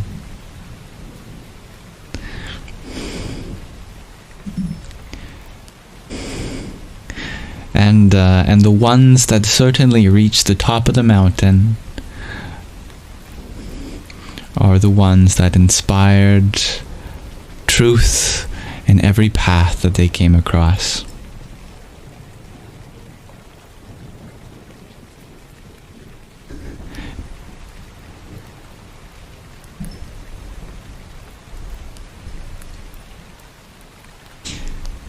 These are such wonderful answers to our question of the day, everyone. I love the diversity of perspectives, from challenging the premise to say that there are no opportunities, there is just life, and it continues, to that everything is an opportunity, or that you need not worry about ever really losing an opportunity, because the ones that are meant for you will continue to be there in your life. I love the idea of grieving That's important, as well as accepting it and moving on to the next one. These are great answers.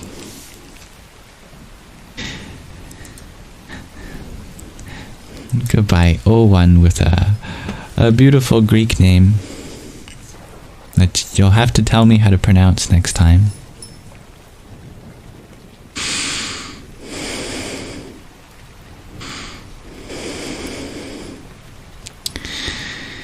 I will add to that opportunities are always around us. There is really no way to be without it, because an opportunity is built into the nature of the source, which is constantly creating new things. And you are of that nature. You are of the nature of creating new possibilities yourself. So never fret at an opportunity passing. That very same possibility might get expressed in just another way. Through another person, another school, another job, another art, another career opportunity, whatever it is that's meant for you. I am sure that you will find a way to express that, given your effort. Good things still require effort to pursue.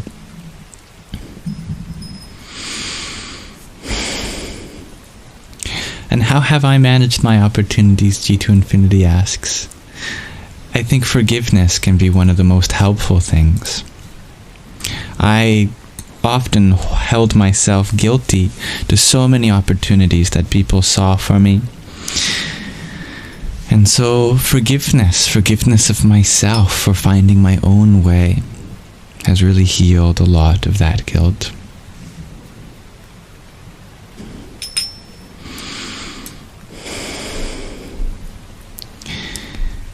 Dear Maitreya, you are always welcome to ask an off-topic question. Can I tell you of the Śiva 3 lines? Certainly. You know many Shaivites, devotees of Śiva. They wear 3 white lines on their forehead, and maybe even a red dot in the center or a red line cutting through them all. The 3 lines refer to the Trinity of Śiva.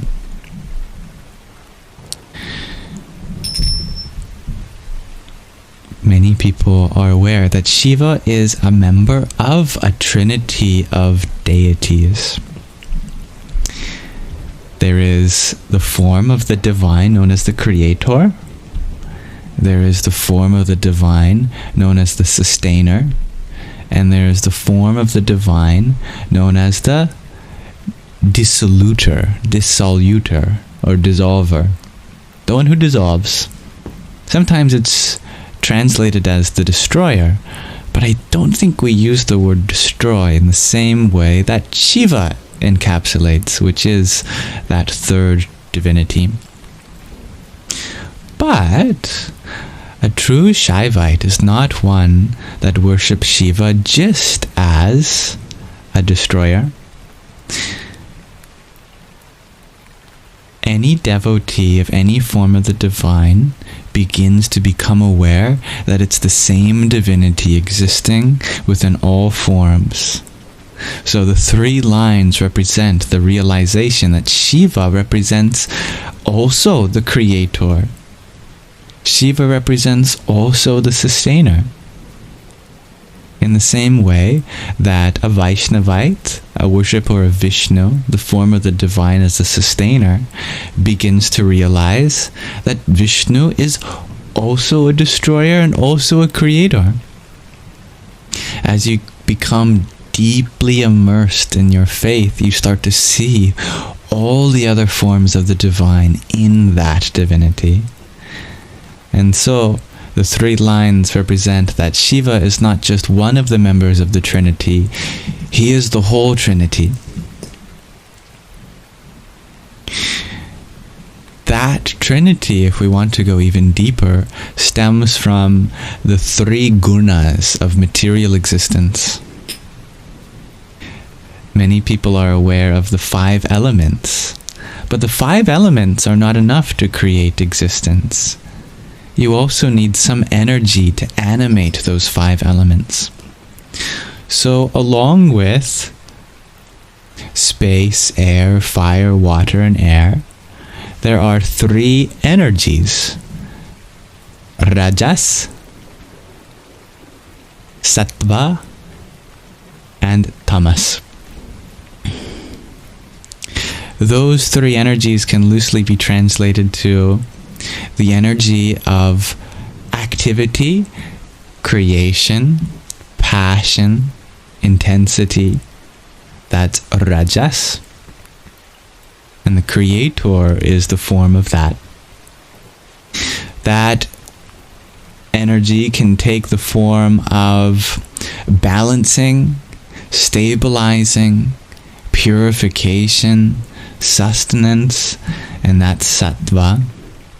And Vishnu, the sustainer, is the personification of that.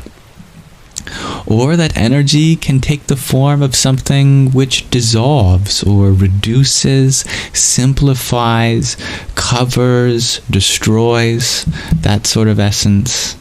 And that's Tamas. And Śiva is originally said to be the personification of Tamas. But truly, Sada Śiva, Para Śiva, higher than that, is beyond the 3 gunas, beyond any of these 3. But the Trinity represents that all 3 are contained within him. And that includes the many other Trinities which are also equally symbolized in the 3 gunas: past, present, future, waking, dream, deep sleep, the physical, the mental, and the spiritual bodies.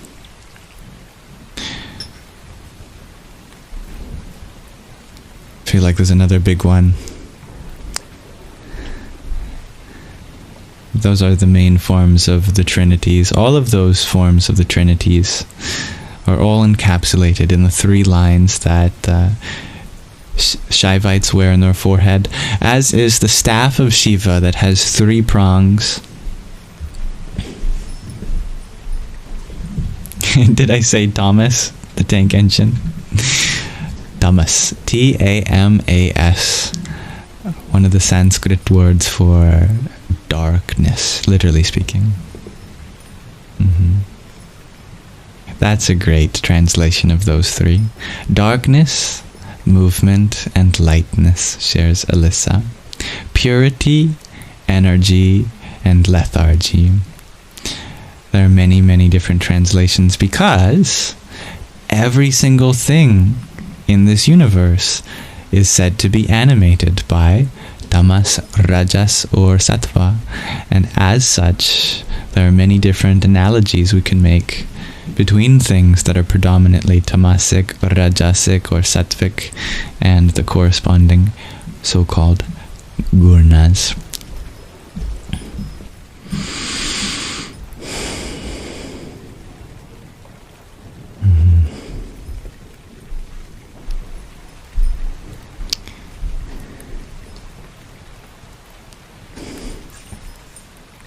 Whenever there is a Trinity, it is usually some form of these 3 things, just in another way. For example, the past is the abode of Tamas, the future is the abode of Rajas, and the present is the abode of Sattva. The physical body is the abode of Tamas, the mental body is the abode of Rajas, and the spiritual body is the abode of Sattva. The deep sleep state is the abode of Tamas, the dream state is the abode of Rajas, and the waking state is the abode of Sattva. The creator is the abode of Rajas, the sustainer is the abode of Sattva, and the destroyer or dissolver is the abode of Tamas.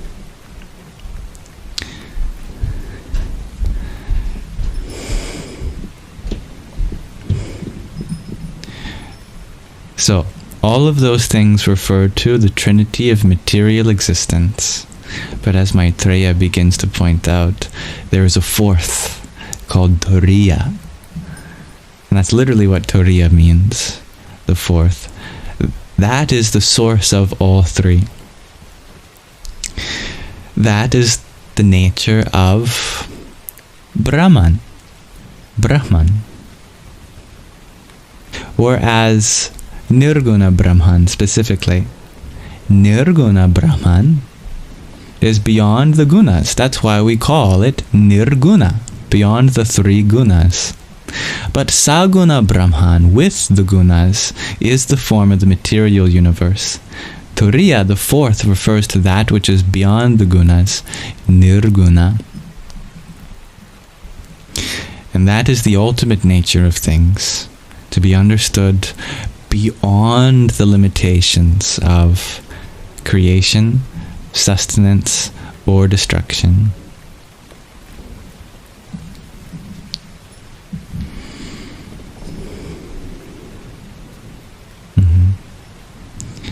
May we remember that nobody holds ties to any particular religion. Nobody owns religion. And religions are gifts to the whole world, so that anyone who may voluntarily choose to discover the truth within it may prosper, according to one's own individual inclinations.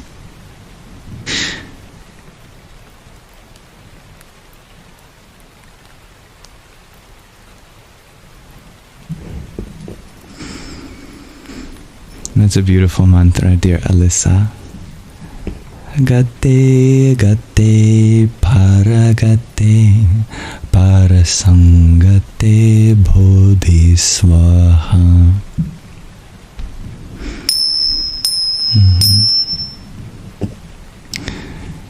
We can be so grateful that that source is so merciful. It has allowed a unique path for everyone to come to truth. Whether you're a Christian or a Buddhist or a Hindu or a Jain or a Jew or a Muslim, whether you are Zoroastrian, whether you are of an indigenous faith, all paths that lead one to becoming kinder, more peaceful, more loving, clearly lead you to the same source that is described in various ways, but is one amidst all paths. And today in this world, more than ever, now we need more religious tolerance. There are so many divisions, but divisiveness is not the way to be human. Humanness means that we are all-inclusive to life. We are the caretakers of life. We have been gifted the ability to work on big projects, to help fellow species of nature, and to take care of our environment. That is a gift that humans have been given, to be able to express a divine source through our own love that we render.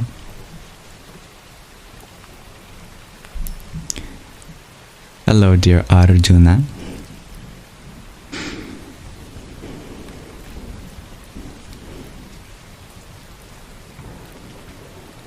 Dear user 672, you wonder, what's my name? My name is Yam. Thank you for your follow, dear Christy.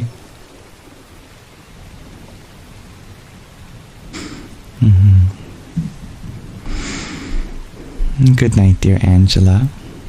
Thank you for the reminder to rest and hydrate. I will make some tea and honey after this.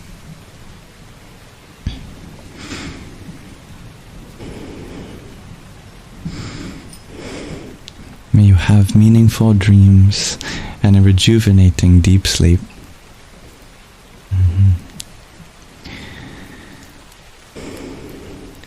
And dear Bobby Sue, thank you for your heart me, your team bracelet, and cheer you up. Om Namo Bhagavate Vasudevaya.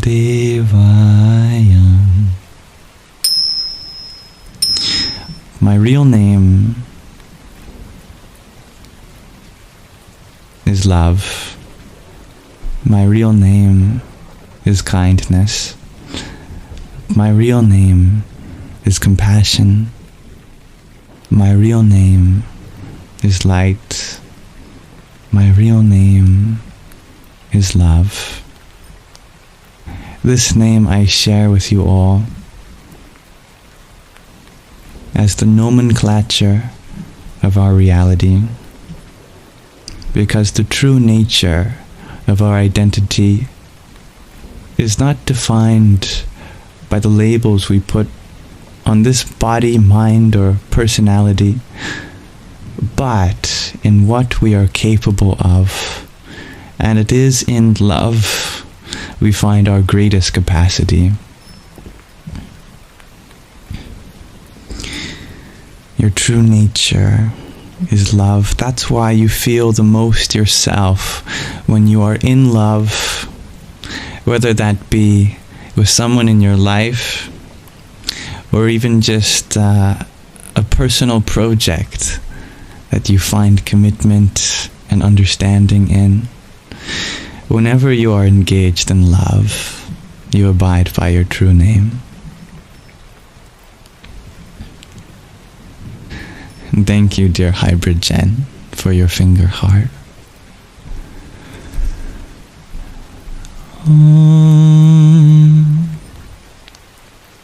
Ham Jum Saha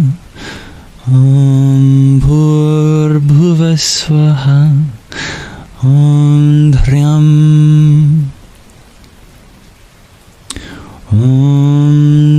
Dhryam.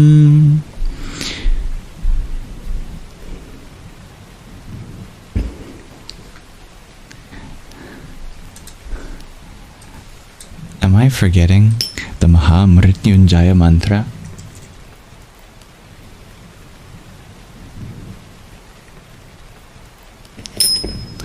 Om Dhriyambakam Yajamahe Sugandhim Pushti Vardhanam Urvarukam Iva Bandhanan Mrityor Mukshiya Mamritat. Om Swaha Bhuvaha Bhuhu Om Saha Jum Ham Om. I had to look it up. Thank you, dear Cody Jane, for the heart me that you sent. Radhe Radhe. And dear Renvox, for your friendship necklace. Hari Om Tat Sat. You do have a lot of names, dear Isabella. There's a lot of defensiveness in the world right now. But what is the purpose of defense? To protect.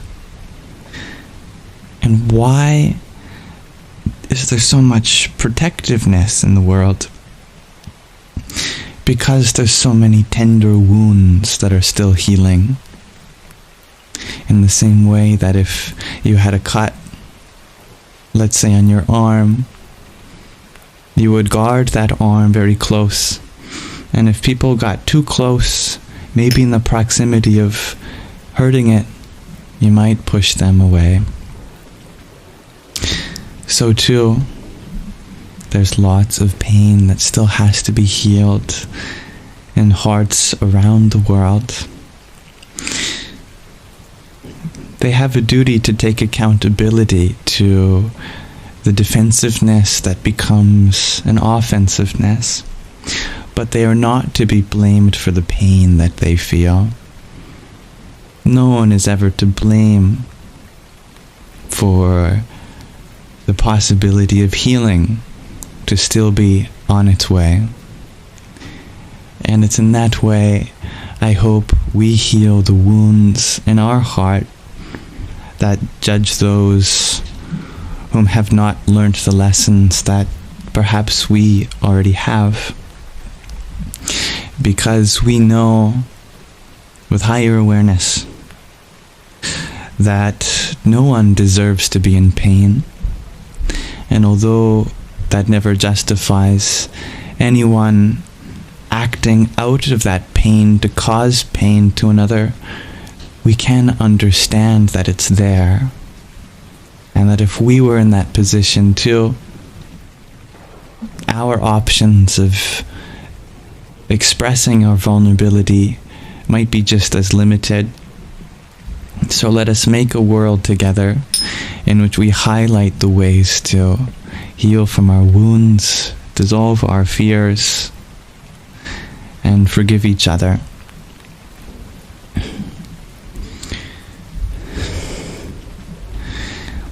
I know there is an election happening in the States. I'm not an American citizen. I've been born in Canada to Canadian parents, and I've lived in Canada my whole life. But still, what goes on in another country is important to all the countries around, because we're still neighbors.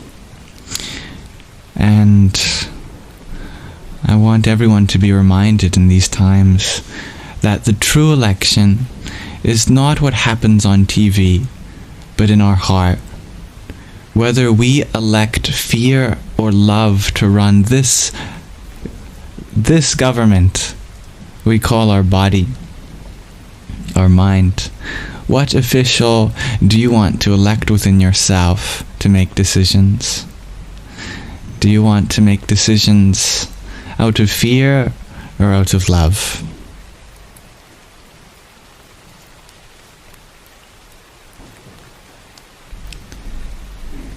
And in the same way that we have to cast a vote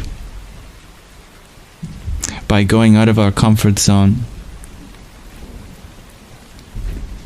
and signify, acknowledge, and give our energy to those whom we wish to represent us, let us do the same for love. Let love take us out of our comfort zone. May we acknowledge it, and may we give energy to that as a representative of ourselves.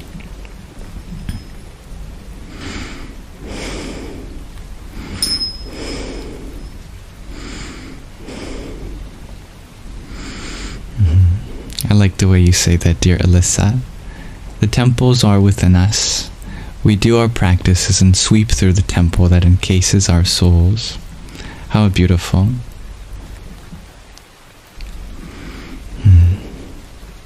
Dear Doom Knight, instead of pointing out something that we're not in control of, could you maybe rephrase that and point out something that we are in control of?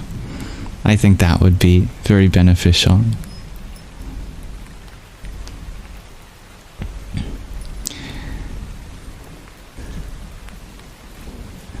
Om Narayanaya, Narayanaya, Narayanaya Namaha.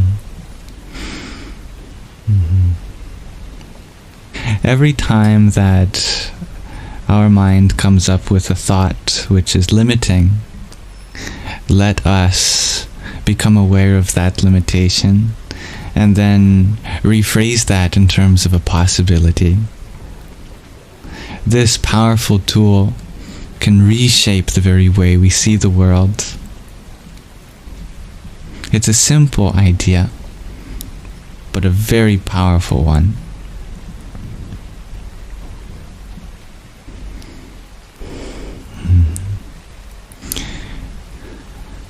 Doom Knight, you rephrase that into, there's no reason to argue over politics. I like that.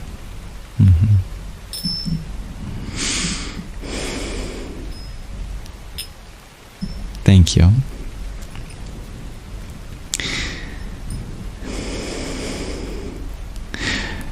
But even then, we're still describing what there isn't. So what is there reason for? Instead of arguing, what can we do instead? And sometimes it's like that. We take a statement and then we rephrase it out of one limitation, but there's still another possibility to perceive it through again. And so we take that to another higher level, and we continue refining and refining our perspectives, breaking out of our limitations and into possibilities. Hello, dear unattendant Godot. What's the question of the day today? Today, the question of the day is, what do you do when you feel like an opportunity is over?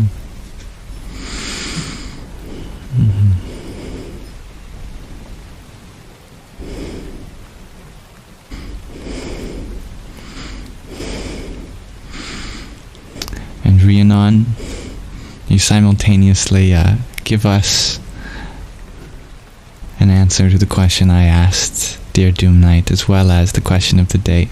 Explore. You love exploring themes and perspectives. Well said.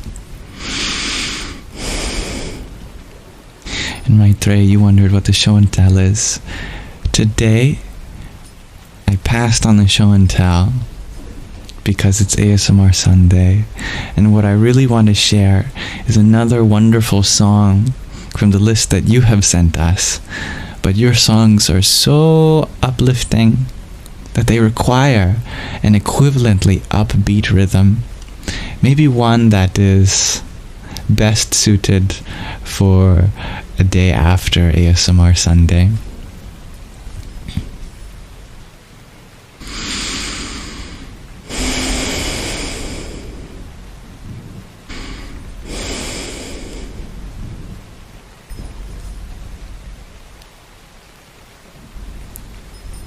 Now,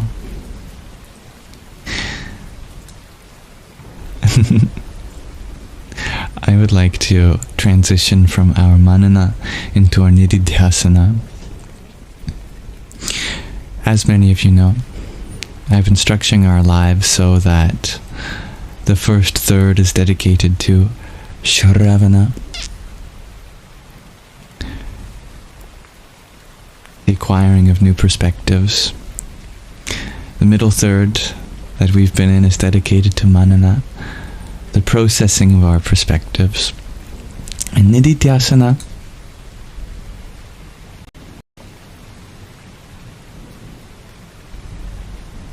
well, this is dedicated to the making practical of our processed perspectives and integrating all of it. And hello, dear Anna. And yes, we did read a chapter from Hollywood to the Himalayas in our Shravana section, dear Ryan. And what better way to put into practice all that we have processed than to meditate on it? So I'd like to end with an improvised guided meditation. I didn't have anything planned, just in case that my voice would leave me, since my body is suffering from a cold and my sore throat is challenging my voice. But I've made it, and I think I do have the voice to narrate us through a guided meditation, if you'll voluntarily care to join. And anyone can join at any time. And allow me to just take a moment to get a text box on screen that says a guided meditation, just so anyone who joins while we're doing it is not confused why I have my eyes closed and I'm not engaging with the comments directly.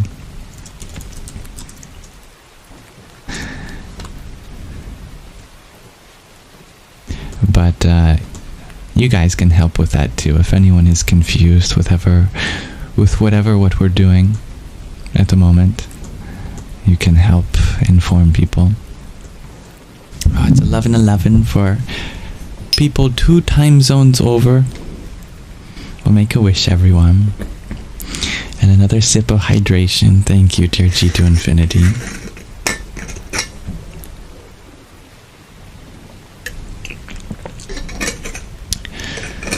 Alright.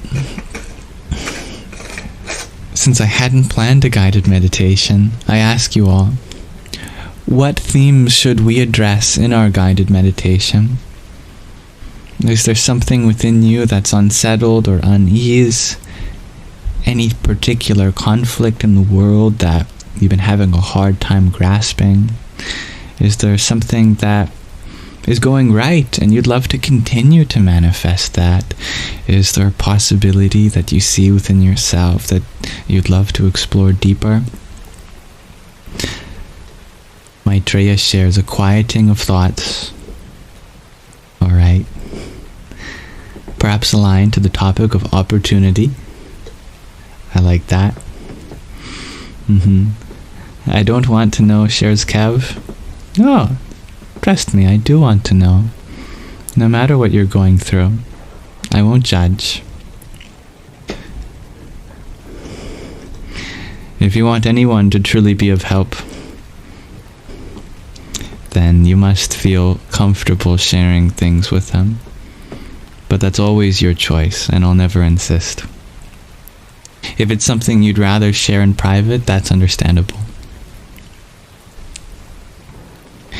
Dear Bubbles, you share equanimity. And Renvox, you share getting through many issues. Alright. I think that's a good list of topics. So quieting of thoughts, aligned with the topic of opportunity, equanimity, and getting through many issues. Let's begin.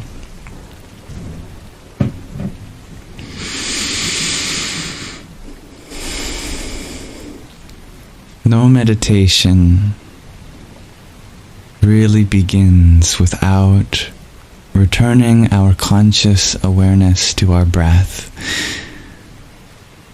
So let us take the first step in quietening our thoughts by doing 3 conscious inhales and 3 conscious exhales. Not in that order. At your own time.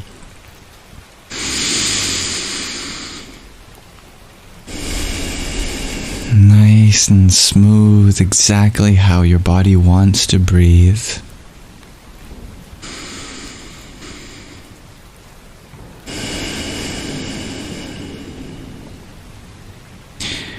Just release any tension of the body that you can.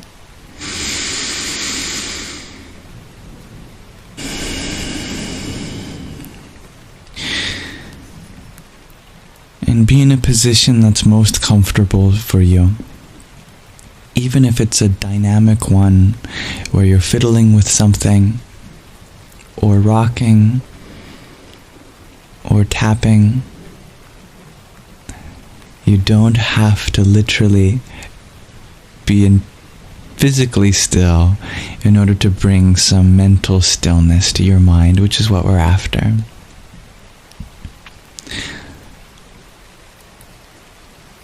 As you continue to follow my voice,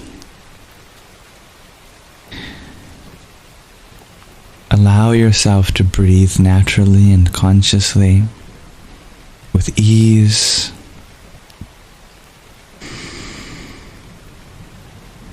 And whenever you notice your mind drifting, gently bring it back without judgment. Our thoughts can certainly be chaotic at times. Just observe them.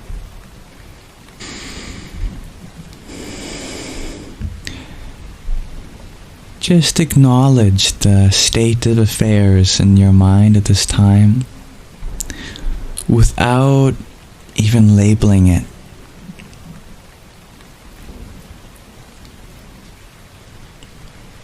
Labeling can be helpful when we wish to categorize our experience.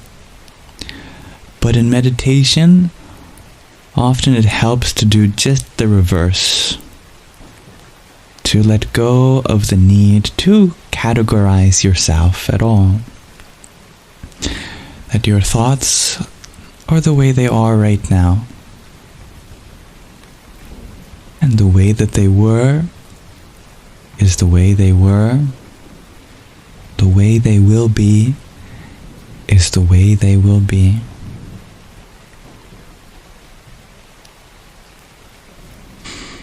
With natural conscious breathing, relaxed body, acknowledge your mind as it is. Acknowledge any resistance.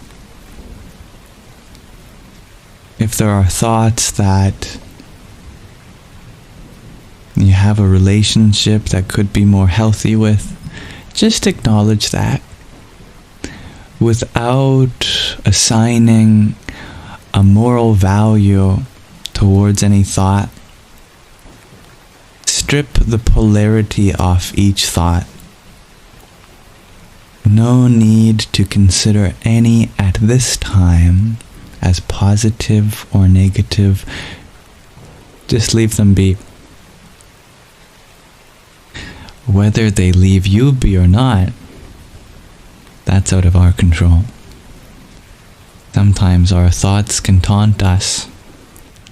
Sometimes our thoughts can make us feel out of control.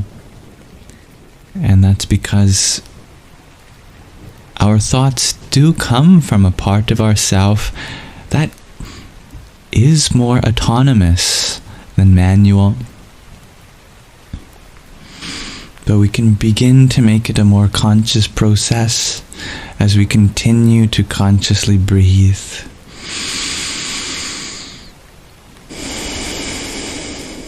May these words affirm you.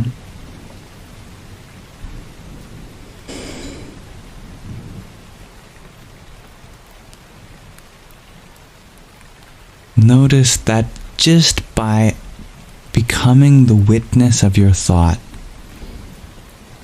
there begins to be a space between you and it, and in that space there is stillness.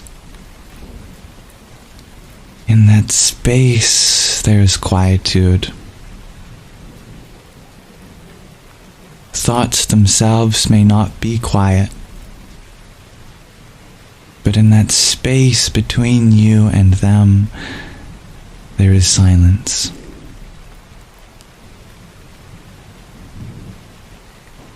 This is the secret of silence and meditation.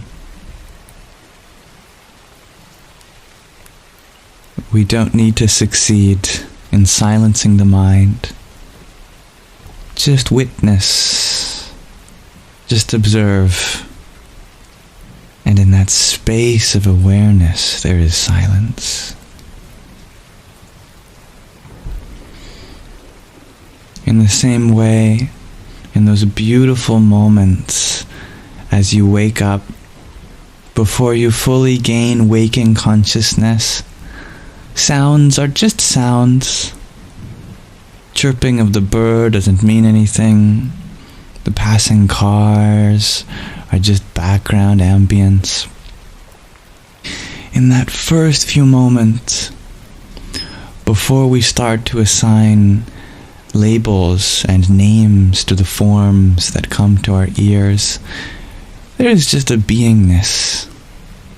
No experience is necessarily alarming before your labeling mind kicks in.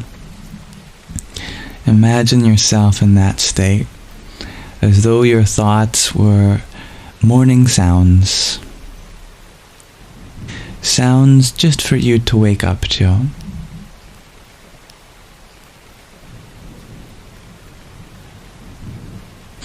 You may notice that some thoughts are louder than others. And some thoughts are quieter than others. And sometimes it's those thoughts that deserve a little more awareness. Those are the thoughts that maybe everything is going to be okay. Maybe I'm wrong about being stressed out. And it's good to be wrong.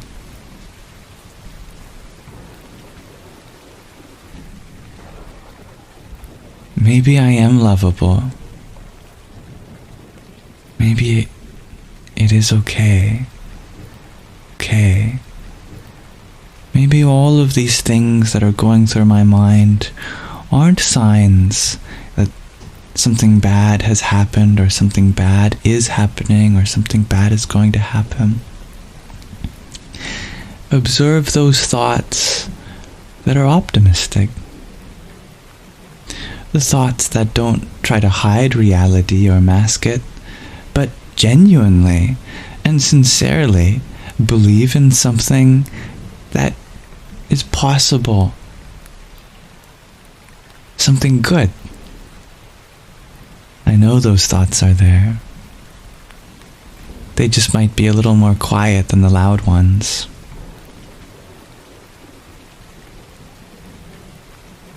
Equanimity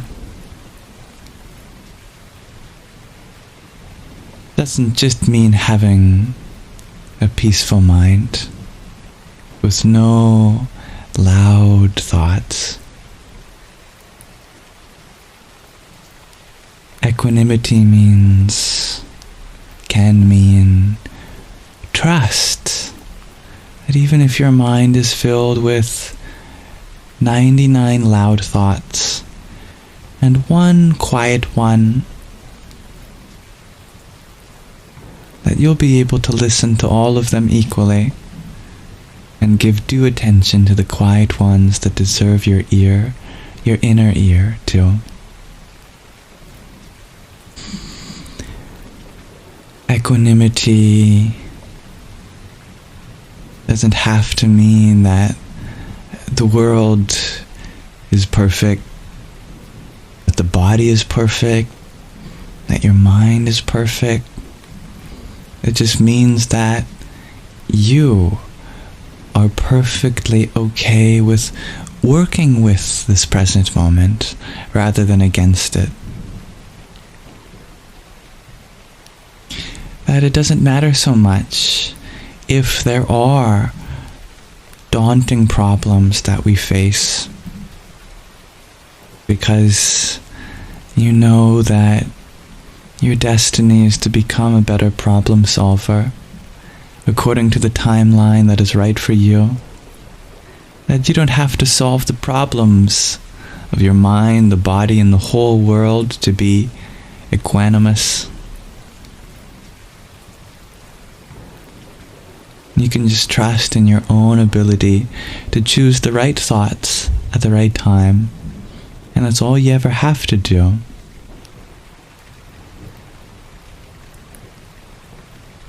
And in the times in which there doesn't appear to be a good thought, that's okay.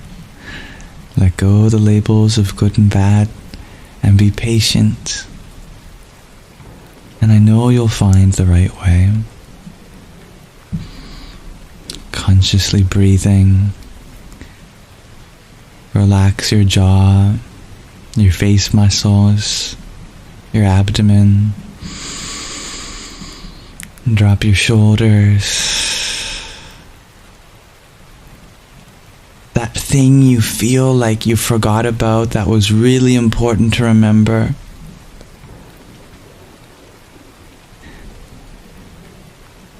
Don't worry. You can never forget anything that can truly make you happy, that you truly need to do, that will always be readily apparent. That feeling of anxiety like impending doom is on its way. It's a part of you that is very cautious with the sacredness of life. But there are other parts of you that can balance that feeling. Imagine the parts of you like knights at the round table. They all deserve an equal voice. Let all of them share something. And I know there's many parts in you that deserve to be heard, that maybe have been drowned out by some other more vocal parts. And maybe that came from a time of trauma where the part that's now really vocal hadn't had its voice heard before. And so, due to that voice not being heard in the past, now it speaks very loudly. And I'm so glad that part in you found its voice. But it's part of a choir. And in a choir you are to harmonize with the other voices, not drown out any others.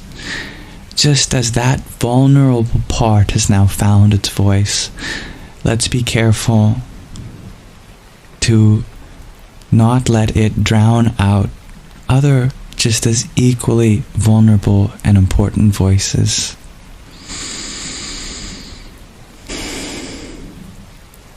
Equanimity can mean allowing these parts within you to communicate. Just like you are part of a greater whole, your wholeness is made up of parts too. And those parts deserve to befriend each other and communicate too. Just as the whole that we're a part of deserves our communication, and we deserve communication from other parts that we're one with. Consciously breathing. Let those parts in you that are in disagreement shake hands. Maybe they have just to agree to disagree, and that's okay. Speaking of opportunity, some of the more vocal thoughts and voices and parts within us, depending on how we see them, they might be afraid of missing an opportunity. Part of you that may push others away. Maybe that part of you is so vocal because it never wants to lose the opportunity to be independent. And it's scared that you may depend on someone else again. Someone that could abandon you like someone did before. And that part of you is so valid for feeling that way because that's all it knows, that's all it's experienced. But there are always other opportunities. For example, we can keep people close and still retain our independence. Healthy relationships help each other become more independent rather than codependent.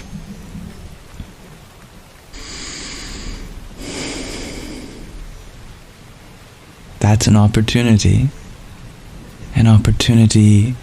that may be drowned out by the attachment to another opportunity, or the lack of a realization that that opportunity can happen in many ways.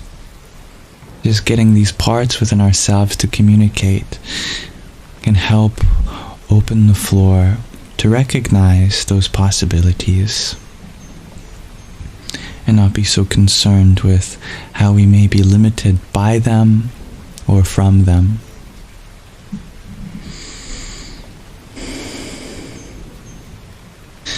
There are so many things we have to go through.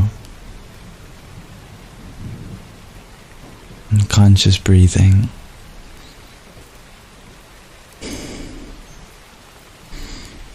Relax your face. No need to scrunch your eyebrows. A little smile on your face. There are so many things to do, and there is a part of us that has the capacity to do them. But that doesn't mean that we have to do all the things. Remember, observe that in this moment, all you ever have to do is one thing at a time. You might feel like there are many problems in your life, but in this moment, there's only ever one that you have to attend to at a time. You could not attend to multiple simultaneously unless two problems came from a third. But even then, it will never feel like you have to deal with 2 or 3 or 4 or any amount at the same time. Just the next step of one problem at a time. That's all you have to go through. Narrow your sense of time to just this moment and recognize that all you ever have to do is take your next inhale, take your next exhale, begin to move yourself in the direction where change happens. Put one foot after the other. Yes, some problems require many steps. But you never have to do all those steps now.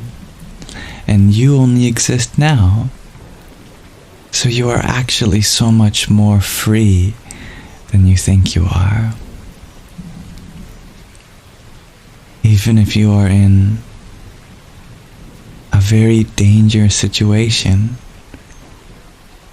your freedom is found in just taking the next available step that you can. And that's where your life takes place. Not on the other side of the walls which you feel trapped within. Not in that hypothetical time where everything is all right, but in the freedom that exists now. The freedom to explore the possibilities one by one.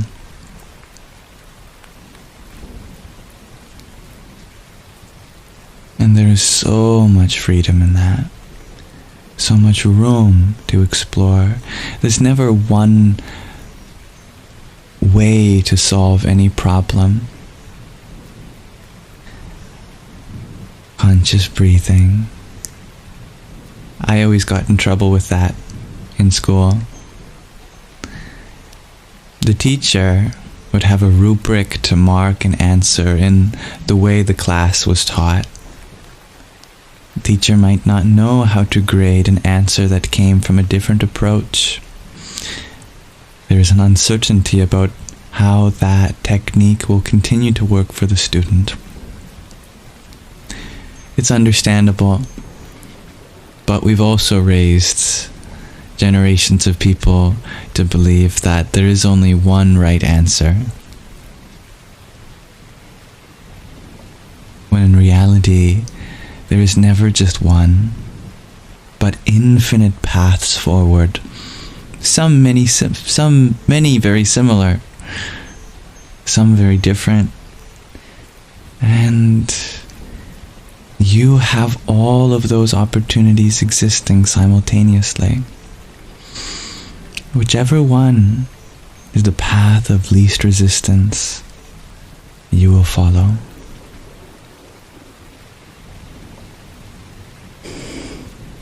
So, for mental quietude, recognize the quietude not in the mind, but in the space between you and the mind. For equanimity, get each voice within you to corroborate, collaborate, and communicate.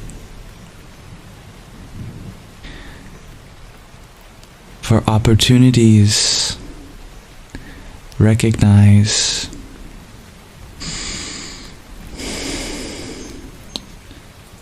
that there is always going to be an opportunity for one part of you. Each part of you serves a purpose to fulfill an opportunity. And by becoming aware of the many ways in which that opportunity can take place, by getting those parts within us to communicate, then we can let go of so much association to a limited identity. And to go through many things, remember that you only ever have to go through one thing at a time. And now let's breathe 3 times together consciously to conclude our meditation.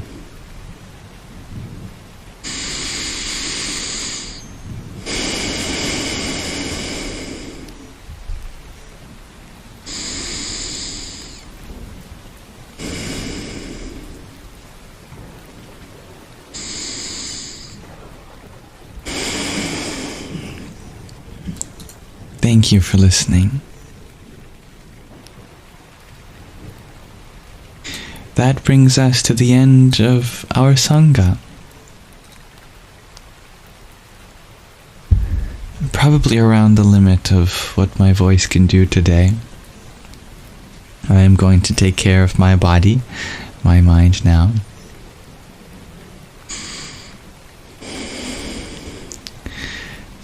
Thanks to those who sent a gift while we were doing that. Like dear Hypergen, who sent to cheer you up, a heart me, a trio of team bracelets, and a dozen team cheers. Om Namah Shakti Shivaya. And Isabella, thank you for your 14. Radhe Radhe. Thank you, Anazek, for your 6. Hari Om Tat Sat. Thank you, Jen, for your heart me and tiny. Yippee! Thank you, Isabella, for another finger heart. Here's one from my heart to you. Thank you, John F, for your heart me too. Om Dum Durgaye Namaha. And Matty Foshai, thank you for your rose.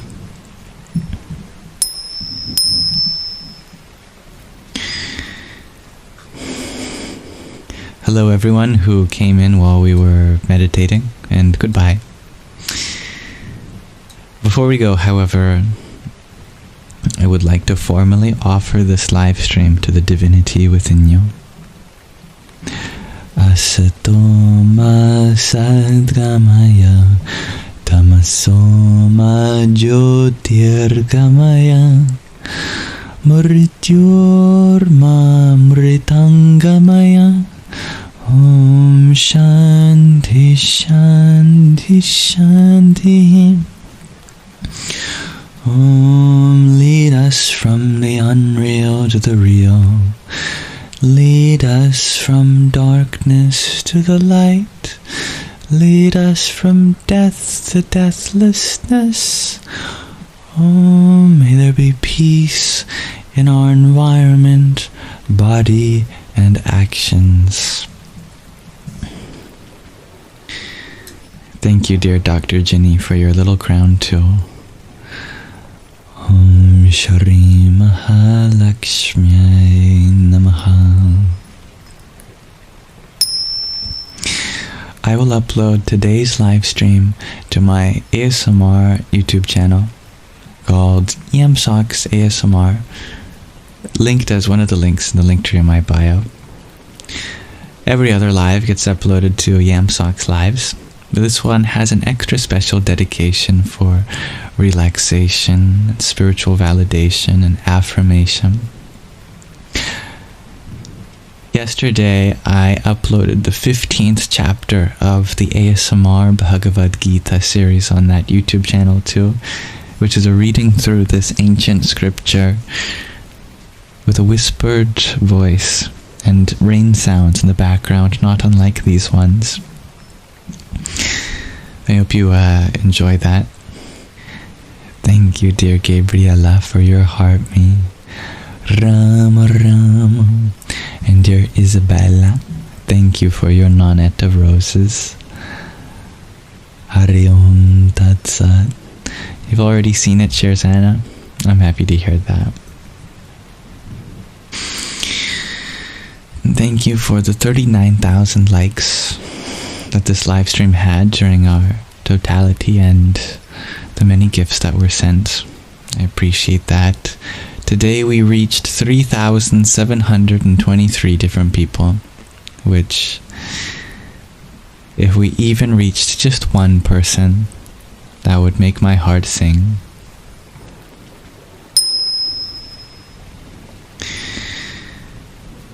Thank you for being here. I'm always inspired by your grace, generosity, wisdom, and humility.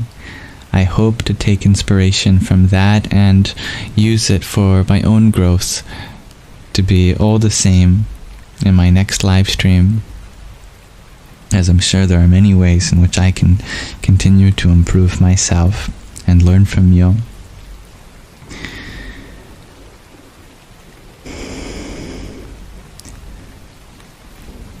Please forgive me only when I have taken accountability for any mistakes, and I hope to continue to understand you better day by day as I understand myself.